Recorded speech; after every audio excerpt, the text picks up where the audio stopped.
And hello ladies and gentlemen, my name is Stuart Vine. My name is Joshua Plummer. And here's our review of AEW's first pay-per-view of 2021, AEW Revolutions. And a nice little fact is it was the last pay-per-view, AEW pay-per-view that kind of had fans. That everything was normal, everything was fine. Ah yes, everything was fine. And ended in similar kind of fashion with the death match, is that right? Yes, the ending. Let's be honest. This pay-per-view is probably going to be remembered for. Let's be honest. It didn't quite go out with the bang as anticipated, as planned. No, I've got a feeling that when I put it on our podcast, I put does it live up to the hype, or did it end with a whimper, or like an end of the year kind of reviews. Mm-hmm. That saying has never been more prevalent to this pay-per-view. Did it end with a bang or with a whimper? It's like, well, it kind of ended in a whimper. That explosion wasn't great. But at least they acknowledged it. Well, first of all, fair dues to Eddie Kingston for selling the hell out of it. And then John Moxley pointing it out afterwards that Kenny Omega can't make a exploding ring for shit. So maybe it's going to turn into a storyline. Might be a happy accident. We'll see on Wednesday, I guess. Well, it's the best way to do it, because when I first thought about it, the first thing I thought about was like the way they turned The Rock and the Big Show mess up at WrestleMania 2000 into a storyline, and that worked out pretty awesome. So it shows that mistakes can become storylines. I wouldn't say that turned out awesome, because we ended up with the Fatal 4-Way main event at WrestleMania 2000. But fair dues, they tried to fix it. They tried to at least reference it. One of my favourite callbacks, I know we're going off topic, but it was when The Rock returned. If you remember, met Big Show backstage and said, "Oh yeah, Big Show, you should have won the Royal Rumble. Like, imagine if it was your name there and you officially went on to WrestleMania, you would have been the greatest champion of all time." And Big Show's there just crying his eyes out. It's ironic we're talking about the Big Show. I know, that was a nice little segue. Accidental segue there. I'm rocking these segues. There we go. Nice little pun as well with that segue. Pun, segues. Look at us on a roll here. But so obviously this again was a little overview. Pay-per-view was probably going to remember for the ending, and possibly one or two new signings, possibly as well, with the big one with Christian being the big reveal, the Hall of Fame worthy signing that was going crazy on the internet for the last couple of days when they announced it on, I think last week on AEW Dynamite. Big names like Brock Lesnar, Kurt Angle, Christian was on that list. Even CM Punk, because when there's ever a big return, he's the name that always comes up. Of course. But again, it's going to probably be remembered for them two things, really, isn't it? It is, but they're both going to be remembered not for the right reasons. I guess, Christian's in AEW, okay. What did they do with it? He just turned up, got in the ring, got out, left. There was no big promo about what his intentions were. I guess we'll hear from him on Wednesday. But he's like, "Oh, I'm here now. Bye-bye." Like, Ethan Page had a better entrance than Christian. I thought he had a much better impact. He was really good in the ladder match, I thought. Yeah, I mean, I got to be honest, a lot of people, I don't know if people got confused with the kind of thing where he said, like, a surprise in the ladder match and then this new other signing, and kind of people thought it was one and the same. But it kind of wasn't. But yeah, I mean, to be fair, the even Page one is like, no one knew who it was, and it's kind of a name that was brought up closer to the time. But yeah, it fits AEW perfectly with the kind of talent they go for, and he looked quite good in they said ladder match. So yeah, awesome. So that was good. Obviously, the Christian things is like, I don't know. I'm intrigued to see what they do with him, but it's also the cool thing because Christian K signs with AEW. There's going to be TNA references and a lot of kind of like, are they doing the same as TNA because of signing all these kind of former WWE stars? Or are they're doing that, but would they turn that potentially into what the invasion could have been, potentially? So doing a super kind of what TNA once was. So, Christian Cage, Sting, Brian Cage, all those kind of big stars from then against the AEW roster. Is that something that Don Callis is going to try and line up to try and kick out Tony Khan? Will they go down that route? Double or nothing.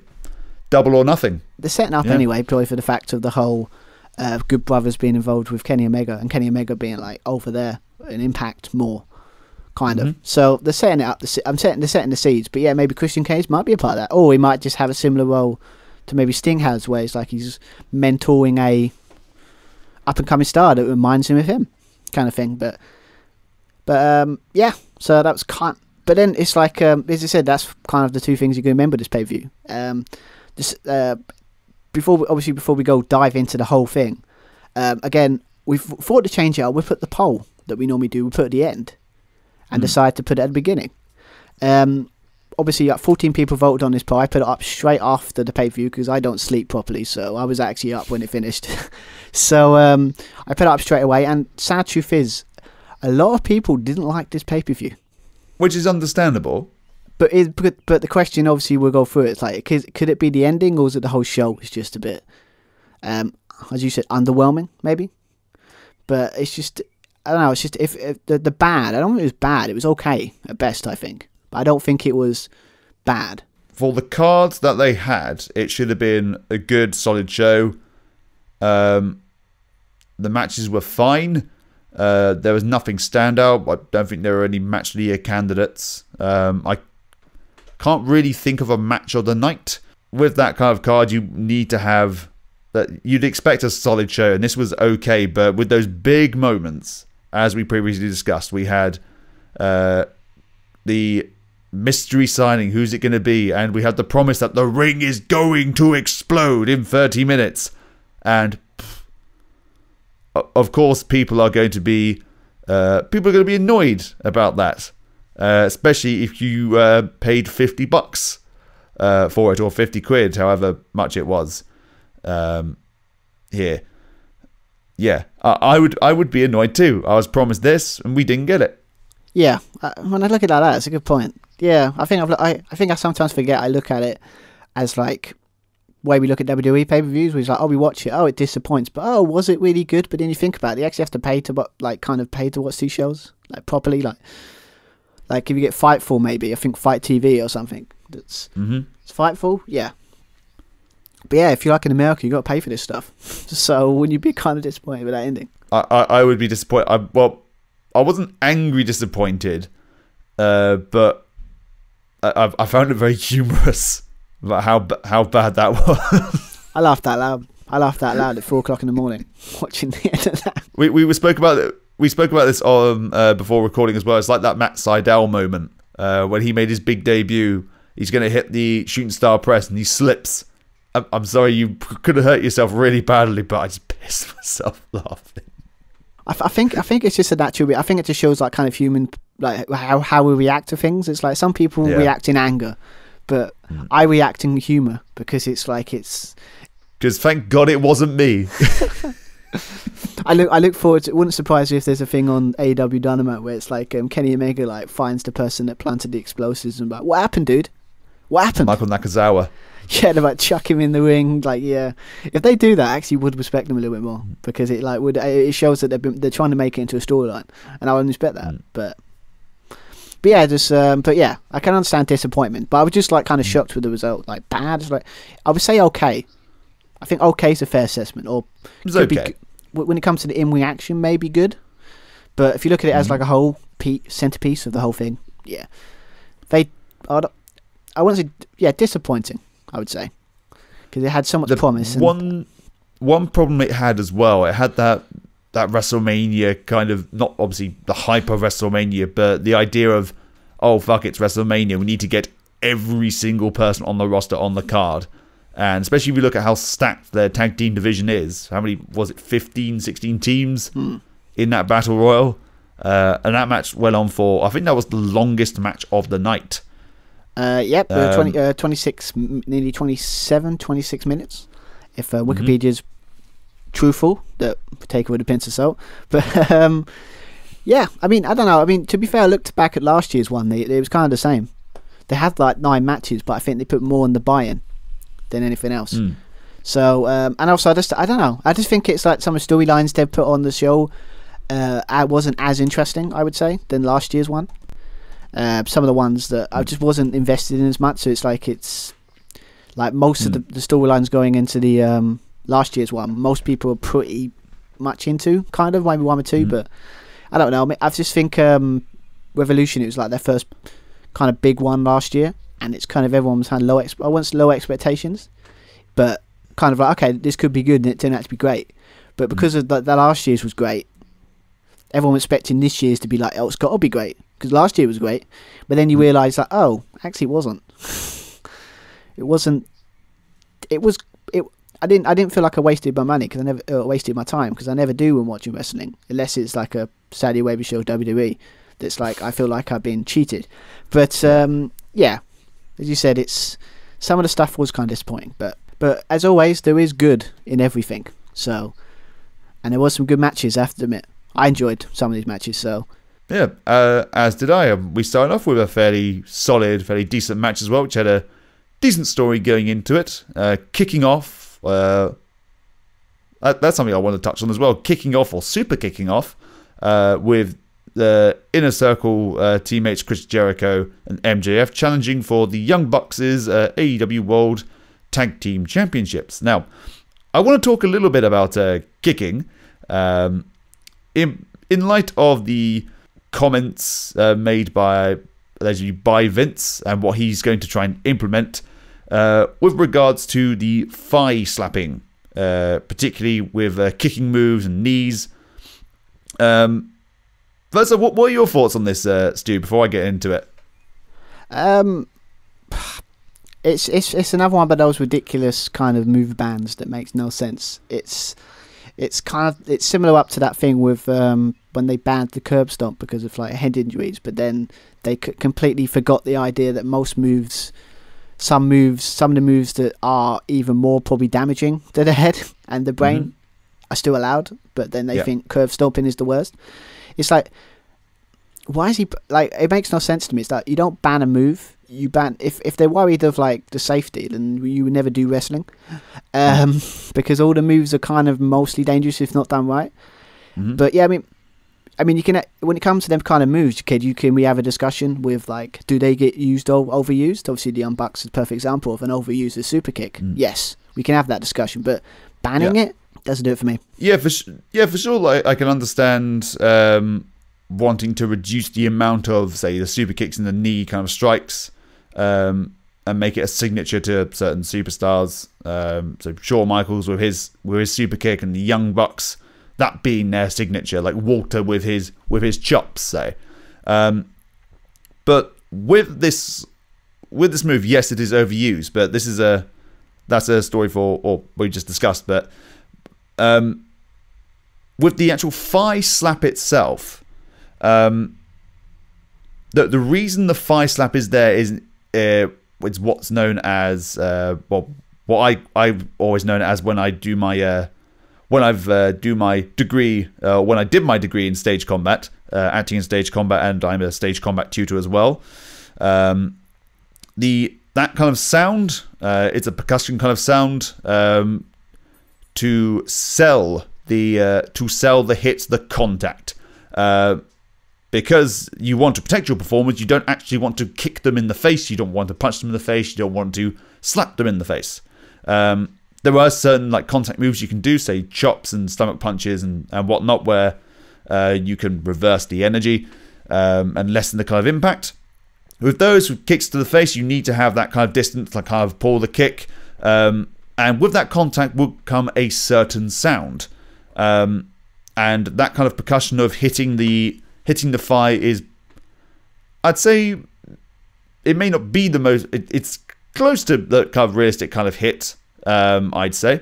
But I can understand the gripe of Vince McMahon saying that he thinks it looks awful, being the thigh slap. But the thigh slap is not there for the wrestlers just doing it kind of instinctively because, oh, it's fun.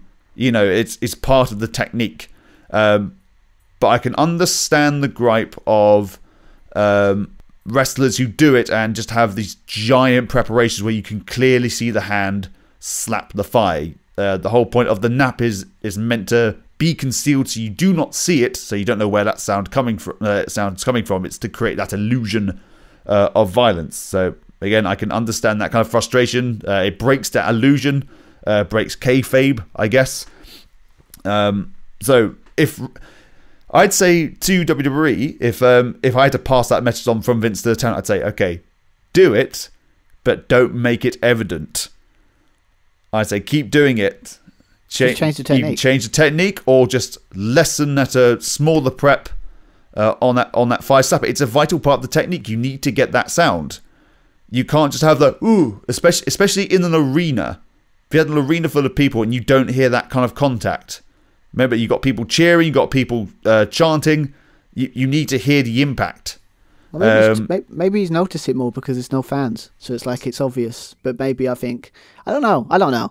It doesn't help when you've got, because they're working in the round, so it's very difficult to mask certain techniques when you've got you've got audience all the way around you. There are some certain things you can cheat when the audience is one side or a camera is wrong side. So I'd say make those preparations smaller and probably just work with the cameras a bit more. So they used to just hide it by just jump cutting, like most of the times what they're doing anyway. Yeah, but they overdo jump cutting in WWE, but yeah, I don't know. I just think it's like instead of trying to solve the problem, like losing logistics and actually trying to make it improve it if it is a gripe, you just ban it. It doesn't work. No, just straight up banning it. So no, I don't want anyone to slap their file when you're doing a kick. So okay, where's the sound then? I've got a feeling that obviously we're going to talk about the tag team match. I mean, no one we just completely blowed over the buy-in match. But that's fine. Okay, that's fine. I didn't watch it, so I know, but there's some cool stuff in it. But there was like a debut of someone, so that was really cool. Who was that person, Stu? I know you're going to try and trip me up. Well, you brought it up. Yeah, well, it's true. Well, it's like as always, apologise. Pronouncing names is always a problem for me. So especially when I could barely pronounce English names, so especially when you got Japanese names, it's just they're just there to trip me up. So Stuart hates Japanese people. That's what we're saying. No. Those damn Japanese, they keep tripping me up with their complicated names. Makes me sound like a horrible human being, don't you? It's like, but yeah. Well, she name aside, she was kind of like the kind of. If you've been watching the AEW Women's Tournament Eliminator, that I'm assuming you haven't, I guess. I haven't really been. I've seen the bracket, but I haven't seen the matches because there were a few of them which were on Facebook and some of them were on YouTube, as far as I'm aware. Yes, which I did review one or two of them on our Twitter, just to to keep the review going online. But obviously there's a very good tournament, supposedly. Like I done exactly what you need to do to build up new stars. But this one couldn't have stood out for me. Miki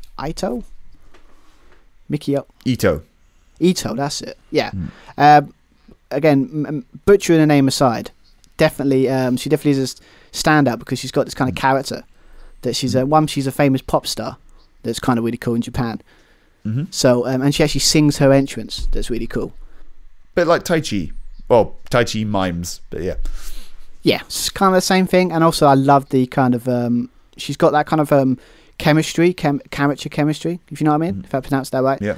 Kind of like, so it's like she's very entertaining in the ring. Like she can do like 1 minute she can act like she's all innocent and all nice and bubbly because she's got that kind of look. But really, just when you think you've got a boom, she'll poke you in the eye. She'll turn on you. 1 minute she's really nice and nice and happy, but then next minute she'll kick you in the face. You know, that kind of like chemistry in the ring that I think the women's division was surely needed, and was really happy to hear that she debuted on in this match with the tag team match with the Britt Baker and Rebel, who has been replaced by her against Rio and Thunder Rosa. Again, it didn't watch the match, so we don't get too much into it, but just like, I just want to bring up because it's just really cool that I think that the women's division, I think it's finally starting to get there. I think like as credible stars, you know, like when you think of like who's going to face Hikaru Shida, your first question is like who's going to face, and obviously you've got Nyla Rose, normal candidate, but now you've got Thunder Rosa, you've got Britt Baker, you've got the winner of the tournament, you've got this, you've got that, you've got like a couple of like challenges. Oh, that could be interesting. Like finally, I think they're slowly starting to build credible challenges Mm-hmm.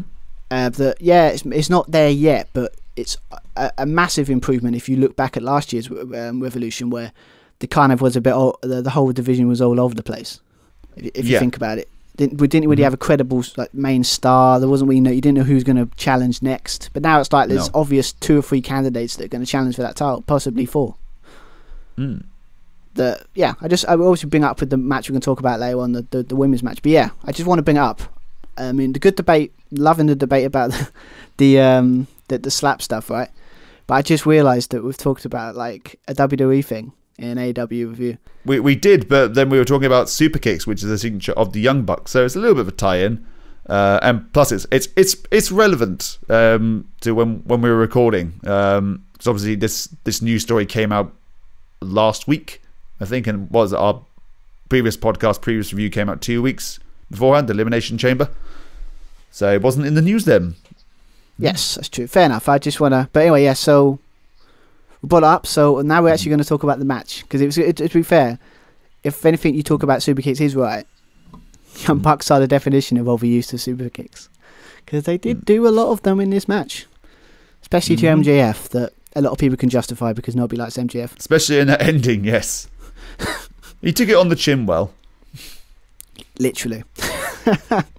But yeah, obviously this is a story that has been building up for after obviously the Inner Circle have had like a bit of inner turmoil. What a shocker with the production of MJF. Obviously with stuff with Sammy Guevara leaving. Yep. That's going to turn into an interesting story, but kind of doesn't tie in here. With the whole, they had like a tag team triple threat between all 3 of who's going to be the legit tag team of the Inner Circle. And by cheating, it was Chris Jericho and MJF. And then in a similar kind of style to the Casino Battle Royal type situation going to have later, they had a tournament, they had a Battle Royal, and it was Chris Jericho that won it for them. So they won the chance to go against the Young Bucks. That, let's be honest, hasn't... They have been kind of... they've only had, I think 1 title defense this year. No, they've had a couple. I think they had that main one against Santana and Ortiz. Santana and Ortiz, they're against is it Max? Is it the Acclaimed? I think they're called. I think that was last year though. Was it? This is the thing. Like, it's like we match 2020 and 2021 into a single year because nothing's changed. But it's different. If you look 2021, didn't they have a tag team championship match against Hybrid 2 as well? I don't think that was a title match. I think that was just a normal match. I think. Oh, I think if they beat them, they got a title shot. I think that's what it was. Yeah, the stuff like that. But I think because obviously the Young Bucks have been more focused on the kind of thing with Kenny Omega and kind of the Good Brothers and all that kind of stuff. The Young Bucks being in that, the Young Bucks being in that battle royal along with Jericho and MJF. They were distracted by Gallows and Anderson. And the Bucks were open about it to the Good Brothers, saying that if we won, we would have given you a title shot because we would have had the choice. That being the stipulation. So it kind of does set up that eventually they're going to turn on them, and it's going to set up a really cool match between those 2 teams. That would be really cool.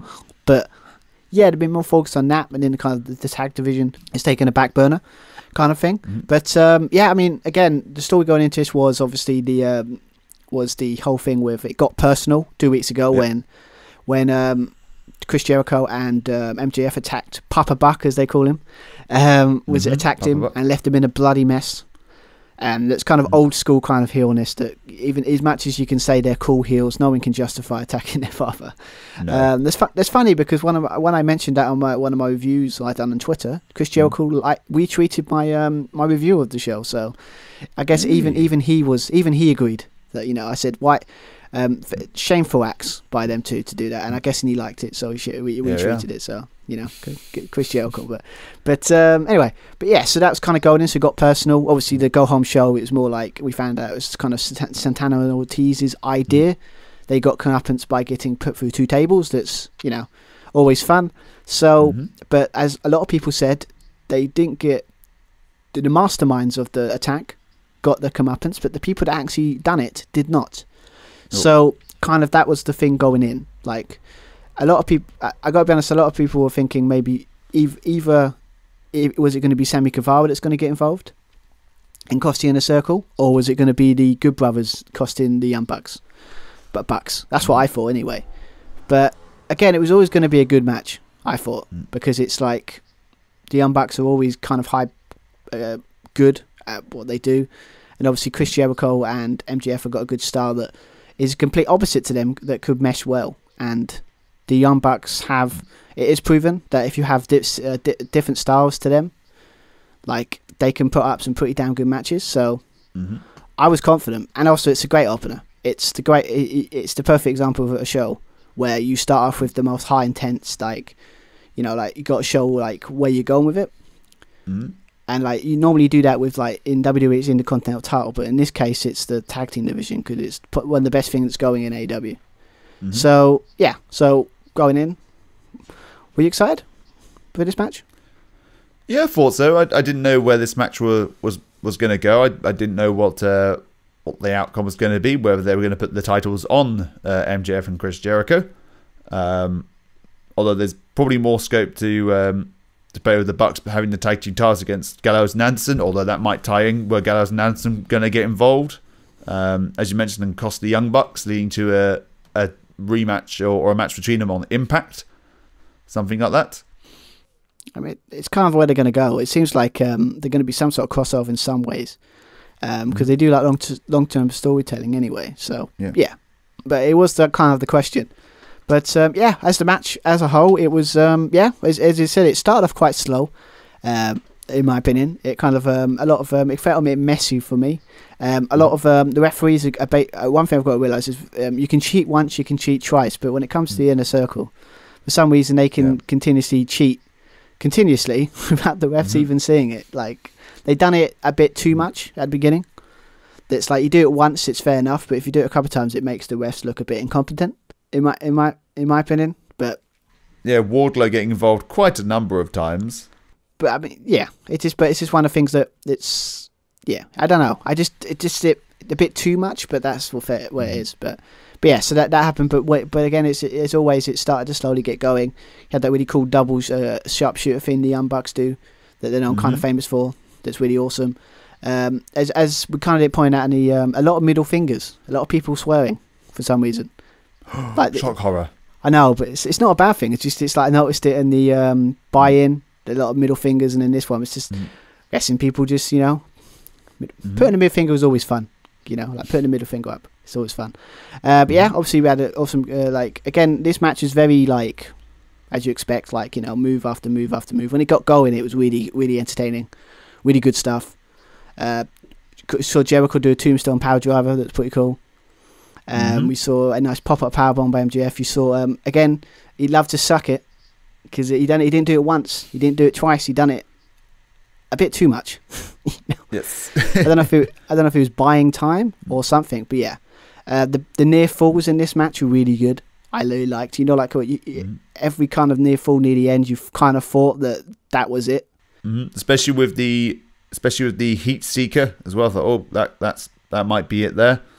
MJF's face after that was priceless. I thought that was fantastic. Yeah, I mean, I just, again, it's just a situation I like kickouts like that. But yeah, obviously we had all kinds of stuff. You had a cold breaker in midair catching, I think it was Nick, or and then obviously the Heat Seeker, the kind of the Young Bucks catching Jericho in the when he hit kicking him in midair, when he was just midair doing the lion salt was pretty cool. Yep. Obviously, you talk about a lot of super kicks. My God, near the end, I don't know. MJF and Chris Jericho got a super kick party, like properly, like continuous super kicks. You know, it's just again, it proves that, you know, it's kind of what their deal is, and it's kind of why. But it wouldn't surprise me if they done that too much as a dig to WWE, because I can't prove that, of course, but. But also in storyline as well. Bear in mind they beat up their dad. So they're going to take it all out on them. MJF sold it really well again. Just drooling, like completely discombobulated, doesn't know where he is. He's knocked out of the ring. They set up for, they tried it multiple times in the match. The Meltzer driver. They pinned Jericho to retain their AEW World Tag Team Championships. And a great opener. great stuff. It had solid. Yeah, I enjoyed it. I mean, it's exactly where you should put this. It gets people hyped. It's got the Young Bucks, so a high intense kind of high flying team that can always do moves that make you go, oh my god, that's awesome. So it like kicks the show great. Loved it. Obviously later on they had the interview with it seems like they're setting up with some turmoil in the inner circle. It seems like MJF is kind of teasing that yes, their fitness something needs to change. That seems to be maybe this might be the time that he finally the takeover of the inner circle might be complete soon, because it seems like that's where they're going, you know. Yes, with Jericho calling for... He's always calling meetings, isn't he? I want a meeting, I want an intervention. Yeah, town halls, all press conferences, all sorts. But this is the War Council. So, okay, what's going to happen here? But I think you are right. I think there might be... This might be the point of changing of the guard. So does MJF end up kicking out Chris Jericho? Well, there's two options for it. The way it looks like is either it's going to be Chris Jericho gets kicked out, and it's just MJF, and then there's a story between the inner circle and the MJF and Chris Jericho and Sammy Guevara teaming up to go against them. Or, as some people might have theorized, that this whole plan was set up by MJF and Sammy Guevara to try and kick out Chris Jericho, and Sammy Guevara acting away is all part of a grand plan. That does sound a bit swervy in kind of the worst possible way. But some people do believe that, and I mean, I wouldn't be against it, because again, I do like swerves that kind of make sense. So it could make sense, this one, but from what it's looking like, it seems like MJF is doing the hostile takeover of the inner circle. Yeah. That being said, though, I'd quite like the idea of the reuniting of the Sex Gods, Sammy Guevara and Chris Jericho, that tag team. Not against that. I mean, again, that Chris Jericho is... Well, I would say he's a controversial figure these days for some of his views on certain subjects, but as like an in-win performer, the guy is like character, he's got it spot on. And obviously Sammy Guevara is like, I'm really excited to see what they do with him when he comes back. I don't know if it'd be like, what is he going to do? So it'll be interesting. But yeah, it seems like that's where they're going. The Young Bucks probably going to go against the match. Again, nice segue into the next match we're going to talk about. Or eventually that term will go where they're going to go against the Good Brothers, and there's going to be a big either title match or big tag team match between those two that I cannot wait for, because it'd just be another one was like the FTR. It'd just be a really good match, and it's one of those matches it'll be great. So yeah, so again, great opener, interesting story beats, started the pay-per-view great. So yeah, good stuff, really good.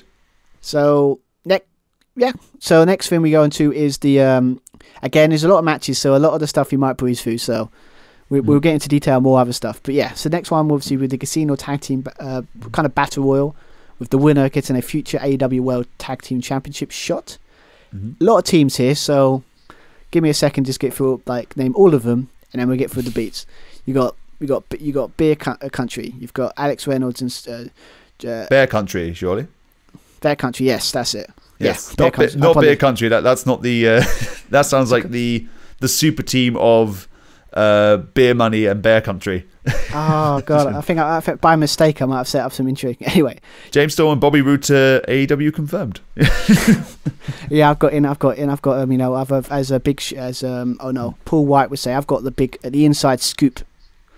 That's apparently, anyway, it doesn't matter, we'll get into that later. But yeah, so we've got Alex Reynolds and John Silver, you've got Eva Uno and Stu Grayson, you've got Santana and Ortiz, The Butcher and the Blade, Private Party, Top Flight. You see where I'm going with this? A lot of tag teams. A lot of tag teams. Pac and Ray Phoenix, my pick, everyone's pick. The Death Triangle. Yep, you got 5 and 10. Or the Death Line with the two of them. Yeah, but yeah, okay. Yes, you got. Do you know what really tickled me?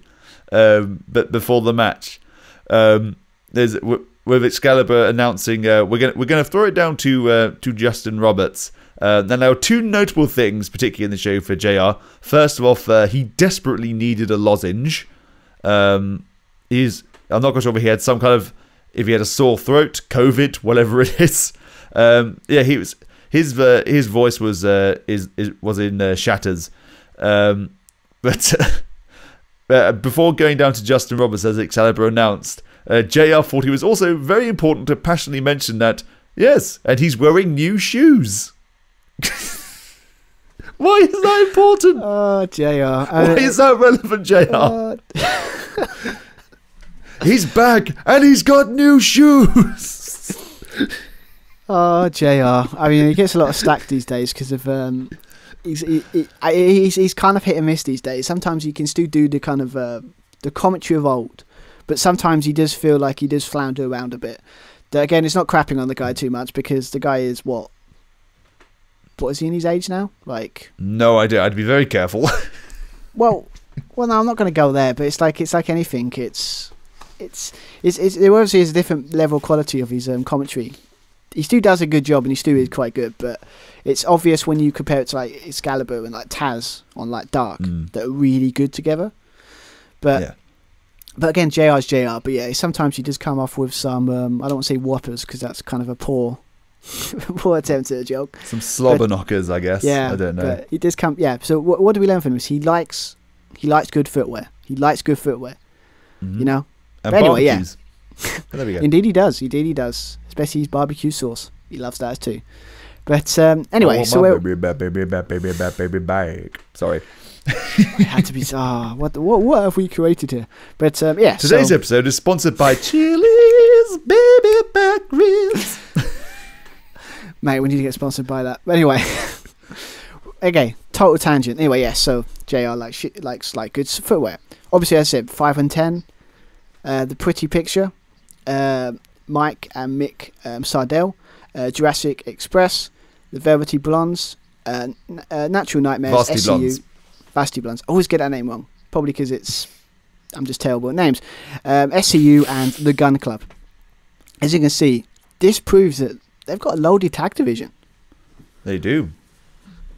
A lot of their names would have been built up quite nicely when you think about it. But yeah, I mean, again, a lot of teams in here. You didn't know who to pick.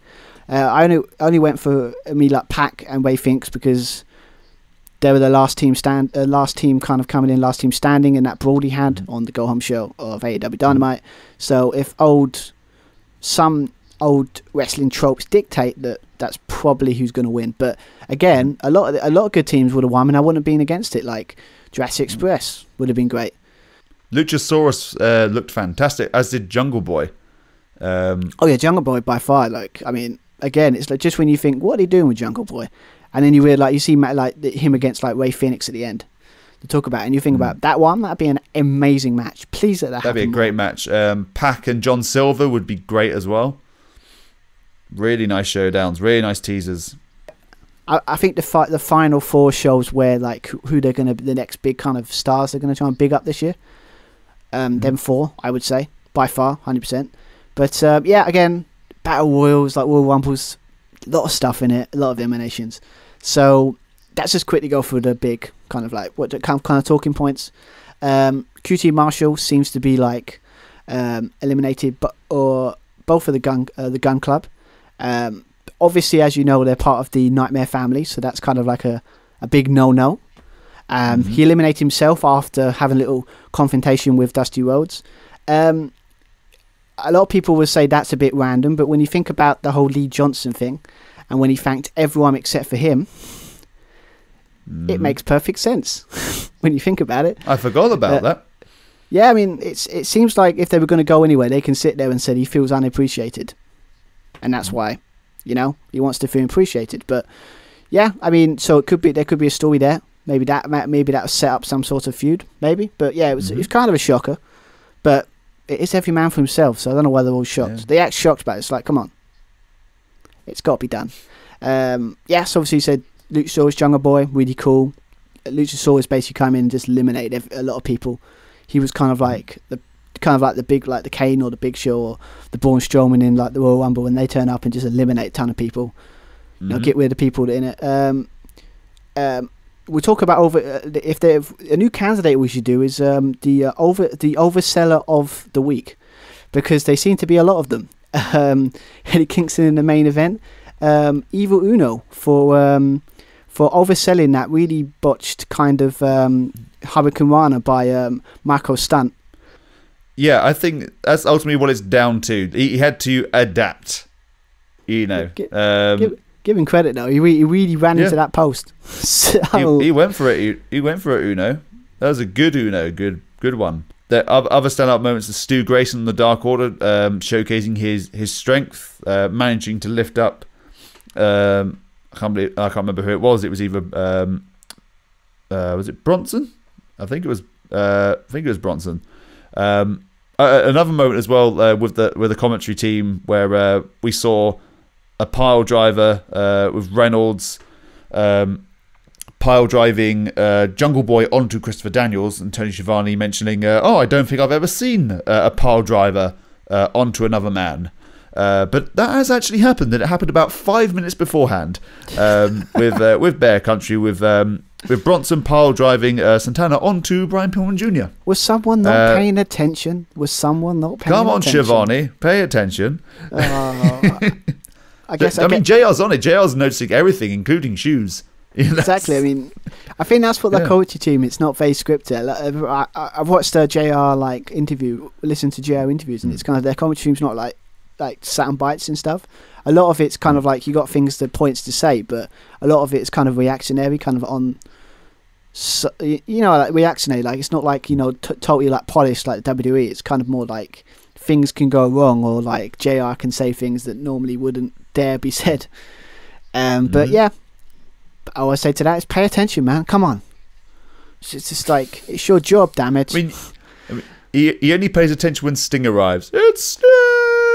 Oh, we've got to talk about the build up to that match later on. But it's basically, but yeah, there's a nice old quote I like to use for that. We'll talk about that later.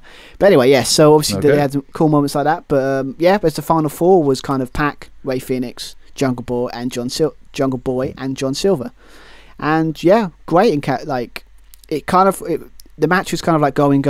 As you see, Battle Royal sometimes do get quite long, and kind of sometimes when you're not really interested. But I like the final four people that we all like, kind of really want them to push, like Pac, Ray Phoenix, Jungle Boy, John Silver.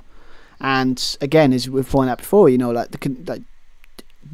does what Battle Royals do best. I want to see those matches. I want to see like Jungle Boy versus John Silver. I want to see Pac versus Jungle Boy, or Ray Phoenix versus Jungle Boy, that kind of match, because it looks like they've got some good chemistry. It could put some really great matches on. I do think that's where they're going to go this year. I wouldn't surprise me if one of those four win either the big title or challenge for it at some point. It's going to be top on the card.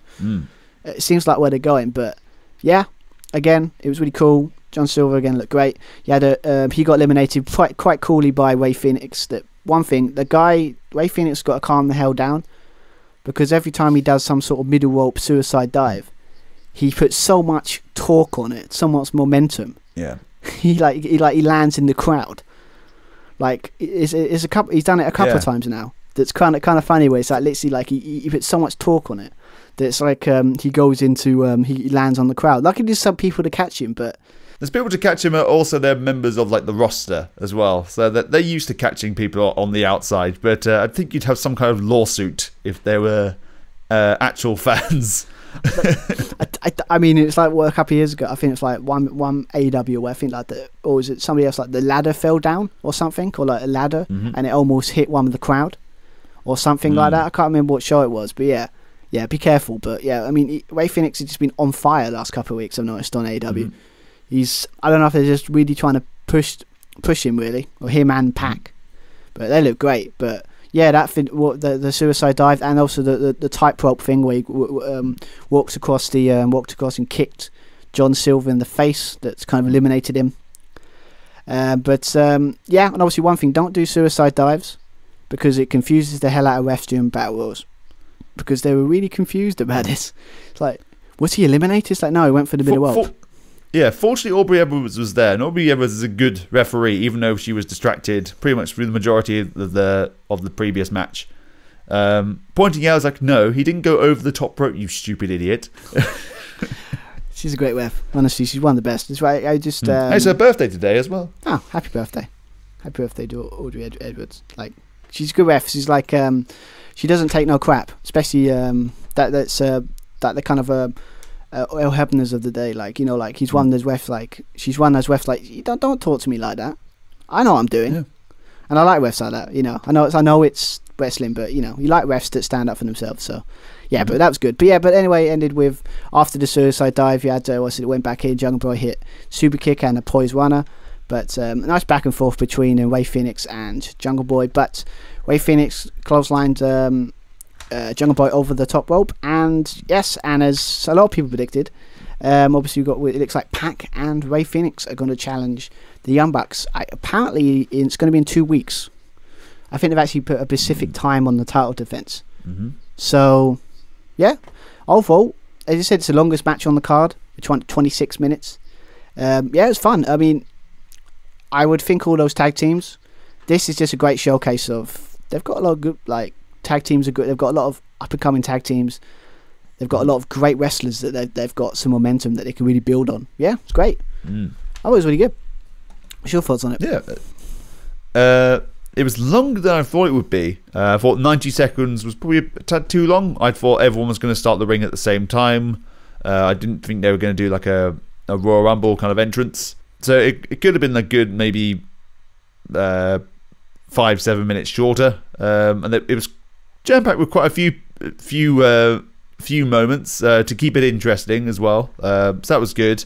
The ending was refreshing. 4 people who are over, they're all faces as far as I'm aware, I think, or like Pac is more like an anti-hero. Yeah, I enjoyed that match. Yeah, it's not too bad. Yeah, so it'll be interesting. I look forward to that. But that Pac Faith Phoenix Young Bucks match is going to be great in 2 weeks. Can't wait for that. It's going to be a highlight for me. And yeah, hopefully just do more stuff with John Silver and Jungle Boy. You've got 2 great All Stars there. Do some more, and I think they are. So look forward to that. But yeah, obviously after that we had another tease for who the big Hall of Fame worthy talent with the line, "Nobody here can outwork this guy," as like a tease to who it's going to be.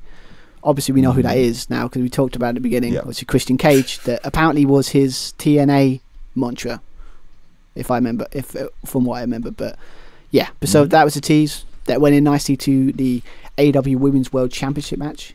It's going to be interesting. Is it Hikaru? Was it Hikaru Shida, champion, going against Rio Mizunami? Mizunami? No, I got so close. Yeah, you got it right first time. Mizunami. Yeah, Mizunami. Nice, cool. I like getting names right. Yeah. Who is the winner of the AEW Women's kind of? It's not a number one contendership eliminator. That, as we talked about at the beginning, kind of was surprisingly not surprisingly. That's not it. It's like really good, some really good solid wrestling. A surprise winner for be sure. Because a lot of people are going for like Britt Baker or like Thunder Rosa to kind of win this tournament. But they went for this one.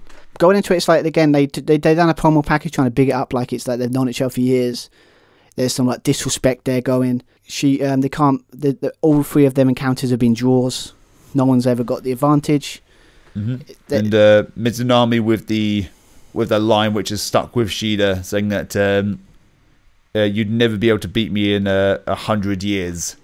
So that gave the champion some good kind of incentive, some motivation, and that's the stakes at hand as well. I've never been able to beat you, and you won't be able to beat me, despite Shida's record of being 31-7, being a very dominant champion. Yeah, I mean, give them credit there. I mean, they do understand the basic logic. I know it's hard WWE sometimes, but the basic logic: if you're champion, you don't lose, and if you do, you lose. It's a big deal. Yes, I know. I know it's not rocket science, but it's a perfect example that wins and losses matter. I know. But yeah. So again, I was curious, but I wasn't exactly. I wouldn't. A lot of people were kind of thinking, okay, like, wasn't the pick that a lot of people would have went for like who was going to win the tournament? Because again, like Britt Baker, Thunder Rosa seems like more, interesting candidates that. And also, if you're going to do a tournament like that, it's not always the case, of course, but it would have made that tournament more legit, maybe, if like it built up the winner of like who's going to take that title from her more. Maybe it's like if it's Britt Baker, you can say, well, this tournament built me up as this credible and then took the title from her. Yeah. Although the promo package did a fantastic job, I think, of covering all the context. I didn't know much about Ryo Mizunami. I know she was on Double or Nothing, but I wasn't aware that in that promo package, as they mentioned, that she was on the verge of retirement until being part of that event gave her the motivation to continue wrestling and want to work with AEW. So that was a nice thing to know. Yeah, I mean, but again, it feels like, for me, it's like, it feels that would have been, maybe it's just more time would have been nice to build up to that. But yeah, it's a good story if you look at it in that context. But again, with tournaments, you always have your favourites, you always have your preference, you always have your kind of, I wish they went that way, but they went this way. And I've got to be honest, it was a lot of people saying this was some people match of the night, and in the sense of it's really hard hitting, kind of really, it's obvious that these two are fit, as obviously put across, they're fighting each other for many years, so they know each other very well. So, and we all know when you've got that kind of stakes, you're probably going to get a pretty good match. And I can't sit there and say that my personal preference of not knowing much going in and kind of the build was a bit off soured my love for it. But if you look at the match itself, really good match. A lot of hard hitting action, kind of as you expect. Kind of teased it on the Go Home show. A lot of disrespect by Mizunami. With the kind of slaps, the kind of continued slaps, like kind of joking around, not taking it seriously. Yep, those little playful chops, which they both traded at the beginning there. It was also a kind of callback to the Go Home episode as well, where Mizunami won the tournament. They had the handshake and then the forearm battle to build up the match. Well, they knew, again, I think it might just be a Japanese kind of trope in general, but yeah, New Japan do that all the time. It's like, you do a forearm, you do a forearm, like back and forth. It's good to see it. It's really cool stuff. I mean, I did like it. I think the hard hitting kind of exchanges and kind of like the knowledge of they know each other very well was really good. This played out with the whole thing with the whole was it Mizunami kind of catching the champion, kind of when she does that chair thing she does when she jumps off, and kind of powerbomb him into the crowd. So it shows that she knows she knows her so well. She knows, like, she can catch you off guard and do that kind of stuff. We had a nice it's called Dude Buster, or basically a backwards kind of tombstone onto the stage. Not that good. Obviously there was a close call when you thought we had that the running spear and that leg drop that Mizunami does from the top, and you thought, okay, because you hit that through, like, the spear to hit the leg drop. Ooh, could this be the finish? Which she used to defeat Nyla Rose in that final. And obviously in the tournament had it used it for Khan. I think it's Khan or Kong or something like that. One of the competitors on the outside that looked really cool. But yeah, so obviously after that, you kind of knew. A lot of people were going, Shida was probably going to win this. But yeah, the match ended with a running knee, as she does, and a kind of was it a spinning kind of flying knee, kind of like. Yeah, that was kind of my only gripe with this one. After that leg drop, then there were just countless close calls and false finishes. The Tamashi, which is the knee strike that Hikaru Shida does. There are about 3 or 4 of these in the match. So she hit one. One interesting thing actually was Hikaru Shida. I thought they were going to play off this a lot more. The poke to the eye of Mizunami. I was like, well, that's quite a heelish thing to do, Hikaru Shida. Are they going to go down this route? Is Hikaru Shida going to turn heel? Or maybe she's got more heel characteristics. Like, maybe maybe making her more of a complex kind of character. Because if you look at her character, what is she? It's not against her. She's a great wrestler, but what's her kind of character? As fighting champion, as far as I'm aware. Yeah, but that's what I mean. It's like but the poke in the eye be very heelish. Maybe that's a way of saying she's got a bit more edge to her than just a cookie cutter kind of fighting champion. Maybe they're trying to do something getting more desperate, especially against those she fears or fears she cannot beat. Desperate times calls for desperate measures. But anyway, poke to the eye, roll up, kick out. There's a Tamashi, kick out, DDT. it was there was like a kind of DDT / flatliner kind of counter botch. I'm not quite sure who attacked who there. That was a little bit awkward. Yeah. Followed by another Tamahashi, which was also kicked out. Followed by the corkscrew knee strike, and then we had the 1, 2, 3. Quite a few, far too many false finishes, especially in quick succession, especially getting knee strikes to the face. They're big kind of knockout blows, and then you're fine a couple of seconds later. I don't quite buy that. That took me out of... that didn't get me in, keep me invested, unfortunately. Otherwise, I thought I enjoyed the promo was really good in covering the context. The teasing of Mizunami with those chops. Those exchanges hitting you, then I hit you back was fine. But the trading of finishes, or especially finisher after finisher, especially from the same person and constantly kicking out, didn't quite buy it. And I'd quite like them to have done something more with the poke to the eye. Maybe more desperate tactics from Hikaru Shida. Make that... make it more of a more morally ambiguous ending. It's like, the good guy won, but they did cheat to win. Yeah, I mean, I get that. I mean, just because obviously she has the level, as I said at the beginning, it's like the level quality of wrestling in this division has really stepped up since he's been champion. Because of a continuous champion, she's done really good. I mean, I think it's like she's built up the level. And as I said, after this, obviously, it came out, Nyla Rose came out, Britt Baker, basically everyone that was kind of any woman that was involved in the kind of this show at all kind of came out. They're trying to set up a 6-man women's tag match on Dynamite. But yeah, I mean, a lot of people...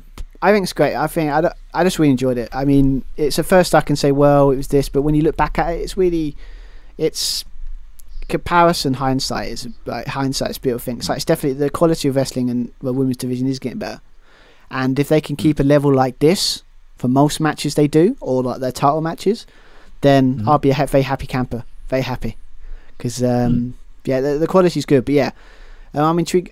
I think the question is who's going to be whoever is the next person to take that title off her. That's the most then they've got to basically.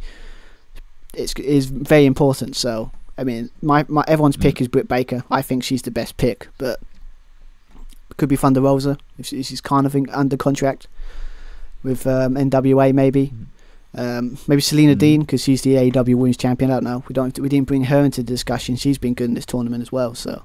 But yeah, I don't know. I mean, but I enjoyed it. It was good. It was it did to a point. It did feel like it was a bit like tagged on in some ways, but the in-ring action was really good, so I enjoyed it. So, but yeah, so let's go on to the next match. Obviously, we had a tag team match between Miro and Kip Sabian going against the best friends of Orange Cassidy and Chuck Taylor. Again. This is kind of a feud that I've never been invested in since day one. Any feud that's kind of starting off is a ridiculous feud that started off basically because Owens Cassidy or like the best friends accidentally broke Kip Sabian's game device or arcade game thing, and it's kind of the whole story's escalated a bit more over that. I thought this was about the wedding, or the game was beforehand, wasn't it? I mean, it has escalated into something really, interesting. But melodramatic. Yeah, but if you actually look back to the whole start of the feud, it actually started with the best friends and Miro and Kip Sabian. It all started because he broke his game console or his kind of like arcade game.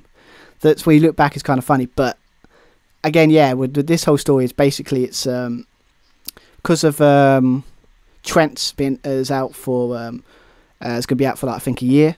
Obviously, had to do something, so Owen Cassidy's been shoehorned in a little bit into the storyline, a little bit more. But yeah, obviously, was it Chuck Taylor for a couple of weeks before the wedding was the butler of Miro, and obviously had the wedding. It was nice. It was everyone they should have known better. Damn it! Everyone knows about weddings. Wrestling weddings always end in disaster. Today's podcast is presented by Podgo. Podgo is the easiest way for you to monetize your podcast, providing podcasters with a flat rate for ad space so you always know how much you get when you include an ad from Podgo. Apply today to become a member and immediately be connected with advertisers that fit your audience. That's Podgo at podgo.co. And be sure to add our podcast, the Josh and Stu Wrestling Podcast, in the How Did You Hear About Podgo section of your application. Shivani did mention that as well. Like, if you decide to have a wedding on a wrestling show, you're just asking for trouble. And to be fair, I give credit to Miro though. He's like, he knew this, and he's like, he looked at the big cardboard box that could have someone hiding. He's like, he's remembering all those like Undertaker moments where someone gives him a present and there's like some hiding in the box or something. He remembers his own wedding. He remembers Bobby Lashley and Lana's wedding. I like that. It's like he's learning, but he didn't learn too much because he didn't look inside the cake. Can you guess who was in the cake? Orange Cassidy, and ruined the orange cake. Yes, and Chris was it? And obviously we got the whole thing with Miro getting handcuffed to the ring by Chuck Taylor and kind of ruining the wedding. So it got intense, and the whole story at the moment is basically. Miro's like said, I try to help you, Chuck, and this is how you repay me. And Miro's been great in this feud in some ways because it's built him up as this monster, because he's done some really uncomfortable stuff when it comes to chucking people around. I think he put put security guards off stages and slams them through tables. He's I think they're building him up as this monster that we've always wanted to see, kind of Miro, or like kind of when Rusev was in WWE. And if anything, this proves this match was no one else mattered in this match other than Miro. Miro basically he started the thing with attacking Orange Cassidy and Chuck Taylor in an interview, smashing Chuck Taylor's head through a freaking glass window of a door, bleeding everywhere, dragging him in the ring, saying had many opportunities to stop this and you said no, and now it's like, have you got one more chance? And obviously Chuck Taylor was like, no, start the match. Bad idea. Then the whole match is basically most of the 2-on-1. Orange Cassidy nowhere to be found. He does turn up eventually, but he kind of is, I don't know if he was playing possum, pretending he was hurt more than he is, or kind of like, he was really taken out. But yeah, he came out, and then when he came out and kind of done an orange punch to Miro, then the match kind of started as a traditional kind of tag match, but yeah, I think again it's like the match was fine, but for me I just like this was the Miro show. This was supposed to big him up as this like beast, and if you look at it in that context, the match was a success because he looked amazing in this match. He did, he's also he's been fairly well booked as well. He's undefeated rather. Did this match have to be on the main show? I don't think so, although I completely understand now in hindsight when you've got Miro and Orange Cassidy on your roster and they're both very popular wrestlers, and you want to get them on the show. Although I probably would have preferred, no disrespect to Chuck Taylor, who I think is hilarious, and Kip Sabian. I'd like to have seen, but I think they did tease it slightly as well, the Orange Cassidy and Miro one-on-one. I'd quite like to see that. I would. I mean, because no offense to Miro, he's built up, but he hasn't had that match yet. I mean, he's had some tag matches. He's had a couple of like moments in matches, but I don't think he's had that match. That match that goes, damn, this guy's good. Yeah.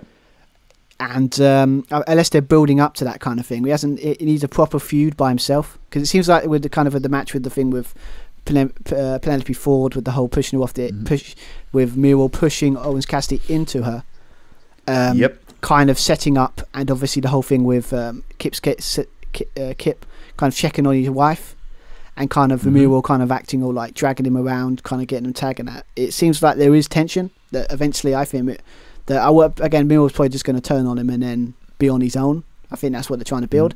But I mean, it was all Miro here. I mean, but did you have cool moments with Orange Cassidy and Chuck Taylor with this bit? Was it breach break drop kick combo that looked really cool? Chuck Taylor's kind of pile driver was pretty sweet. It seems to be like a lot of pile drivers. There are a lot of pile drivers and a lot of Falcon Arrows. Yeah, well, Falcon Arrows is more common than pile drivers, but obviously we had that. Obviously, Orange Cassidy, you're always going to have the whole hands in pockets, kicking like no effort kicking, and obviously that kind of stuff. Miro had none of it and just kicked him in the face. Totally him.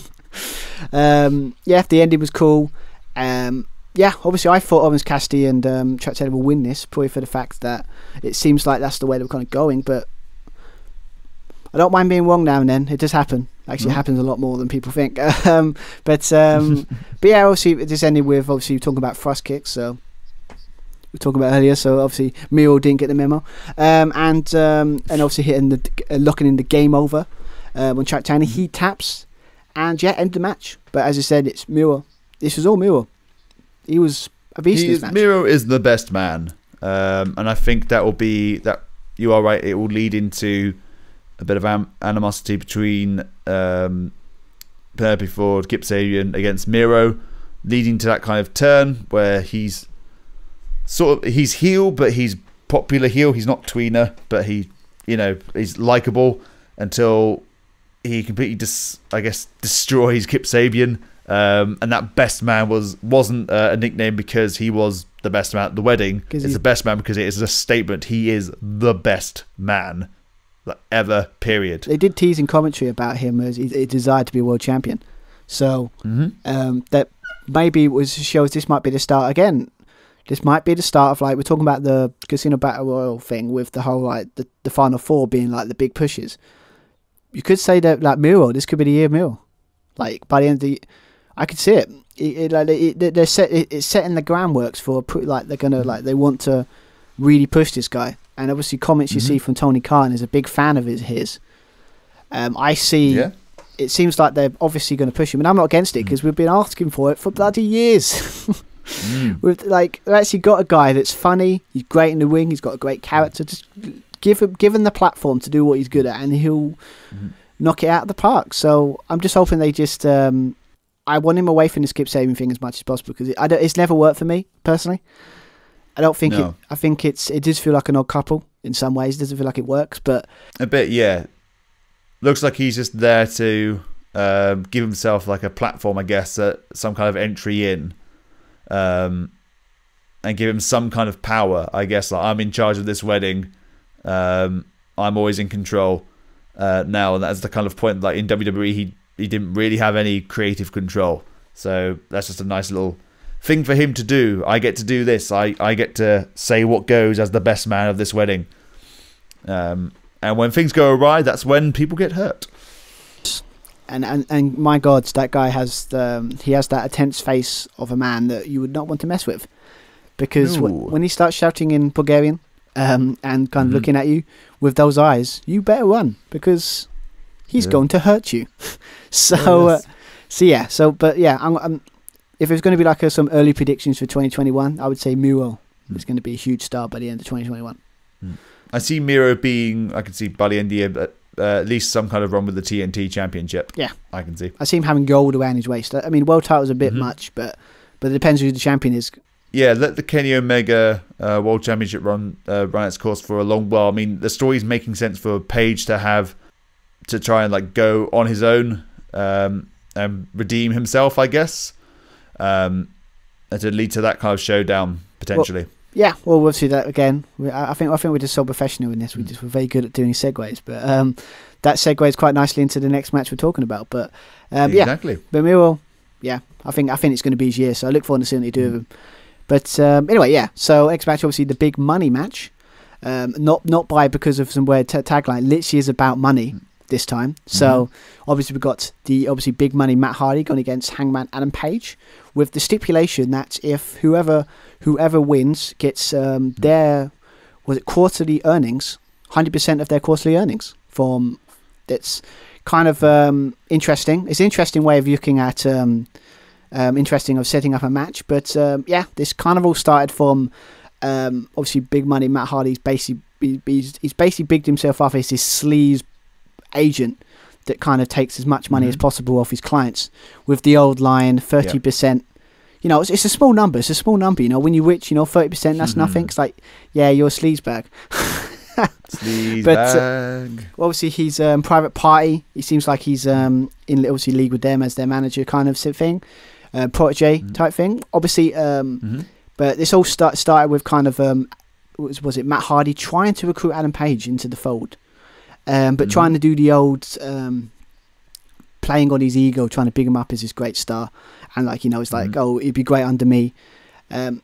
trying to do the. I don't know what Matt Hardy was thinking here, but trying to get a man that drinks a lot to try and make him make bad decisions when he's drunk, when the guy's got a probably high tolerance level for drink. High tolerance level plus good intelligence level as well. Luchasaurus is not the only one with a degree, as it only took Hangman Adam Page 2 years to get his college degree. So he's a smart man, even when he's drunk. And as we all know, good ideas come from those having discussions in the pub. This podcast is an example. Good ideas, good thoughts. You get a bit smarter as you get a bit drunker. Exactly, because you've got time to think. But yeah. But obviously it was kind of funny. It's like I do like the thing when he acknowledged, why is the camera there? It's like, oh, Matt Hardy bought it. It's like, okay, I like that. But obviously what he thought he was drunk enough that he can try and coerce him to sign a bad contract for himself. But as you said, Adam Page is smarter than that, and he had his own contract hiding away in his jacket pocket. And yes, he did indeed. And he obviously Matt Hardy did not read the contract. That is amateur level at very best. Everyone knows you read the contract before you sign it. Everyone knows that. Read the small print. Exactly. Come on, Matt Hardy. So obviously he signed it without knowing that Adam Page changed it up. I think a lot of speculation. I guess some people say, did he sign a thing where he's joined the that Matt Hardy's going to join the Dark Order by coercion or something? There was that kind of stuff. But all we found out it was basically sign up for a match at obviously Revolution to basically set up this whole stipulation where whoever wins gets 100% of their earnings. Matt Hardy basically didn't like this, thinking it's disgraceful, and then obviously with the Dark Order being involved, that had a nice exchange. Basically saying he's going to take out the Dark Order, and the Hybrid 2 been involved in this storyline as well, with a lot of taking out guys like 5 and 10 and all that kind of stuff. Basically it sets up, it's all about the money. This is what the whole feud's about. And sets up an interesting match, and I think it was really good personally. That's right. Yeah, we had strikes in the corner from Page, a buckshot lariat attempt early on, with Matt getting to the outside, avoiding it. I can understand Hangman trying to possibly get it done early with Private Party nowhere near the facility, just as of yet, although they would rear their heads a little bit later on. Great balance from Hangman Adam Page. I mean, when we first really started to see him, or to see what he could do, was a couple of years ago when he was in the G1. You knew how agile he was, how athletic he was for a heavyweight and for someone who drinks a lot of beer.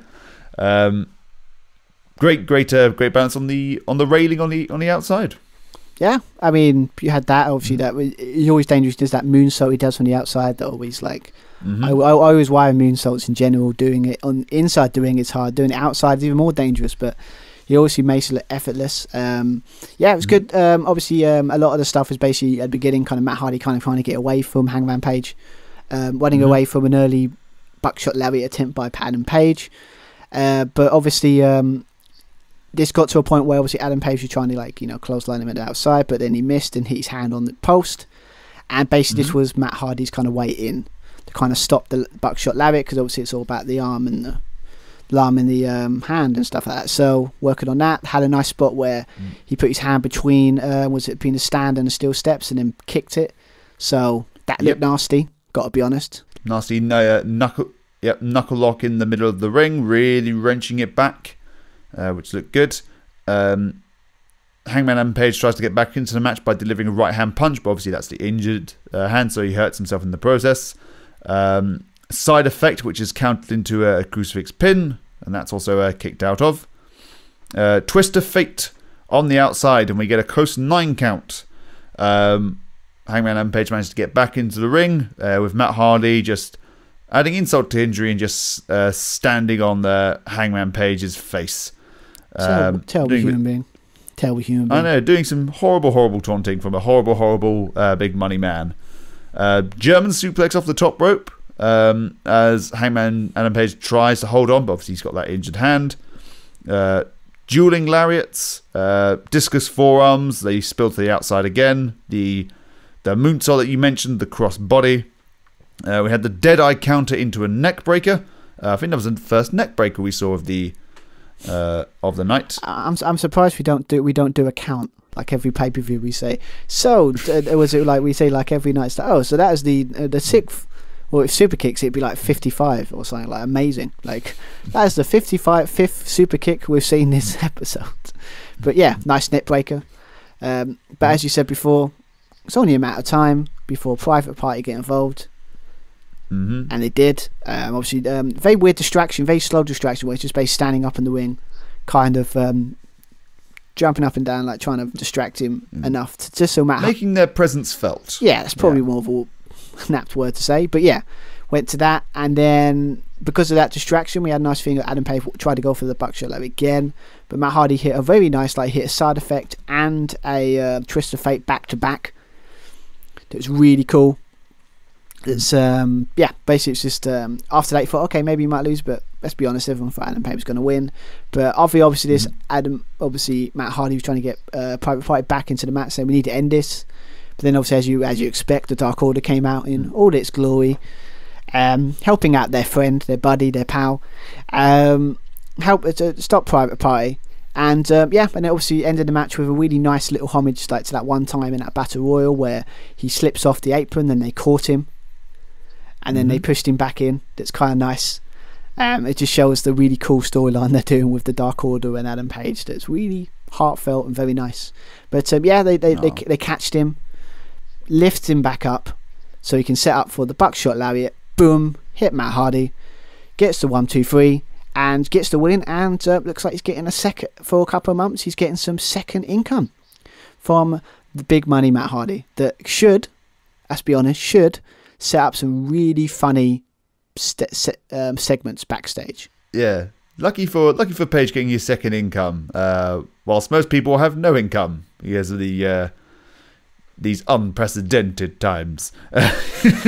Yeah, but again, it should be interesting to see some segments where Adam Page is spending Matt Hardy's money, with getting things for the Dark Order or something, or giving his money away, and it's or you'll see Matt Hardy begging for money from Private Party that he's been swindling for the last couple of months. Yes, that would be interesting, seeing that. Or I can see Hangman Adam Page being such a nice guy, helping out the Dark Order, but for those that Matt Hardy has swindled, potentially just giving that money back, that commission that was lost, with a little bit of interest, I think, just to really rub salt into the wound for Matt Hardy. And then we have a nice final image at the end of the match, and hopefully it's something we all get to do very, very soon. I hope so, mate. Nice big group hug and share some beers. Oh, I can't wait. As I said before, it's obviously not on the podcast, but just in general video chats. I cannot wait until I can go and see him at Burgess Hill. There's not much to do. No, but if it's one thing that most towns in Britain has, lots of pubs. Lots of pubs. So lots of pubs. I can't wait till we can come down. We can have a drink. We can see each other with, actually see each other with own eyes, not through video cams and stuff. And we can chat. We can catch up. It'll be great. I can't wait. Hopefully it'll be in the summer. But yes, but it was a nice moment in this match as well. BTE's probably helped it a bit more, but yeah, loving the whole Dark Order Adam Page storyline. It's just really heartfelt, and it's amazing that basically Dark Order, classified as a cult, has become one of the most beloved babyface teams out there. Yes, wrestling's weird, right? Wrestling is so weird. Yeah. It's very weird. It's nice that because they would try and do the whole angle of trying to get Hangman and Adam Page as part of the Dark Order, but now they just accepted. Can we just be your friend? Yeah, okay. I mean, I think that's nice. What the MVP of this whole thing is probably John Silver. I mean, he acts like a. If you saw before the bit beforehand, before the Matt Hardy trying to get Adam Page to sign a dodgy contract, they had a bit where they bumped into each other in backstage, and I think as everyone's described it, it's like meeting your ex, you haven't seen for a while, and John Silver done it so well. He was like, "How you doing, man?" "Oh yeah, I'm doing good. Good. How are you doing?" And he's like, "Oh, where it's awkward," but they played it so well. It's like a bromance. It's like the whole thing's like a bromance. They both love each other very much. It's a classic TV bromance, and it's hilarious, and I love it. So, but yeah, it's interesting to see where this goes. But yeah, finally some good things to talk about Adam Page, because he's had a pretty tough year last year. So it's good to see he's starting 2021 with a lot more money, and he's got friends that care about him. So interesting to see where that goes. Now from Adam Page to Ethan Page. Very nicely That's done. your segue for that one. Goodness me, we've got Adam Page, Ethan Page, Brian Cage, and Christian Cage. So that's not going to be at all confusing. Not at all, especially for a man like myself that gets confused by a simple word and stuff. So hopefully that doesn't happen. But yes, Ethan Page made his debut in this match. Another funny thing, if you saw Adam Page's kind of thing on Twitter where he says, "How dare he take my name away from him? How dare you take my name? Oh, wait a minute, I'm only joking, he's my cousin." It's like, I like it. But yes, Ethan Page debuted in the Face of the Revolution ladder match. For the winner would get a future AEW TNT Championship match that happened, in this case of recording, on Wednesday, so tomorrow night. Obviously the no briefcase, no contract, just a massive brass ring, or in some people pointed out, basically like Sonic the Hedgehog. Is Sonic the Hedgehog? Yeah, Sonic the Hedgehog had gone down it looked like a dinghy to me. It did a bit look goofy, didn't it? Like, I get it why they say a bit silly. Grab. Yeah. I admit the old grab. It seems like an obvious dig at WWE with grabbing for the brass ring. But it was a bit goofy. But yeah, we had some cool. We had Cody Rhodes, who came off that surprisingly pretty good mixed tag team match with Shaq. That was actually quite surprisingly better than everyone was expecting it. But got Scorpio Sky. It looks like he seems to be pushing like a heel persona there. Only for a week, of course, but they're trying to push it. Pentagon Jr. or we got Lance Archer. It seems to be our new best friend because he liked one of our Instagram posts. Everyone dies except the Josh and Stu Wrestling Podcast. We have friends. We have but yes, so Lance Archer, obviously he was my pick because it would be nice to see him get a bit more of a push because he's been a bit all over the place with the whole Eddie Kingston stuff, being involved in that. So would have been nice. Max Caster, obviously one half of the Acclaimed, or because his teammate is out for a couple of months for a while because he's got an injury, so that kind of sucks. So they're putting him involved in that. And as you said, Ethan Page. Again, a lot of people were kind of not knowing who it could be, but if you look at it in the context, it wouldn't have been a big name in the sense of like really big name, because if they did that, they would have to win. So Ethan Page, I think, is one half of the North, if I remember correctly. I believe so. I'm not big on my Impact knowledge.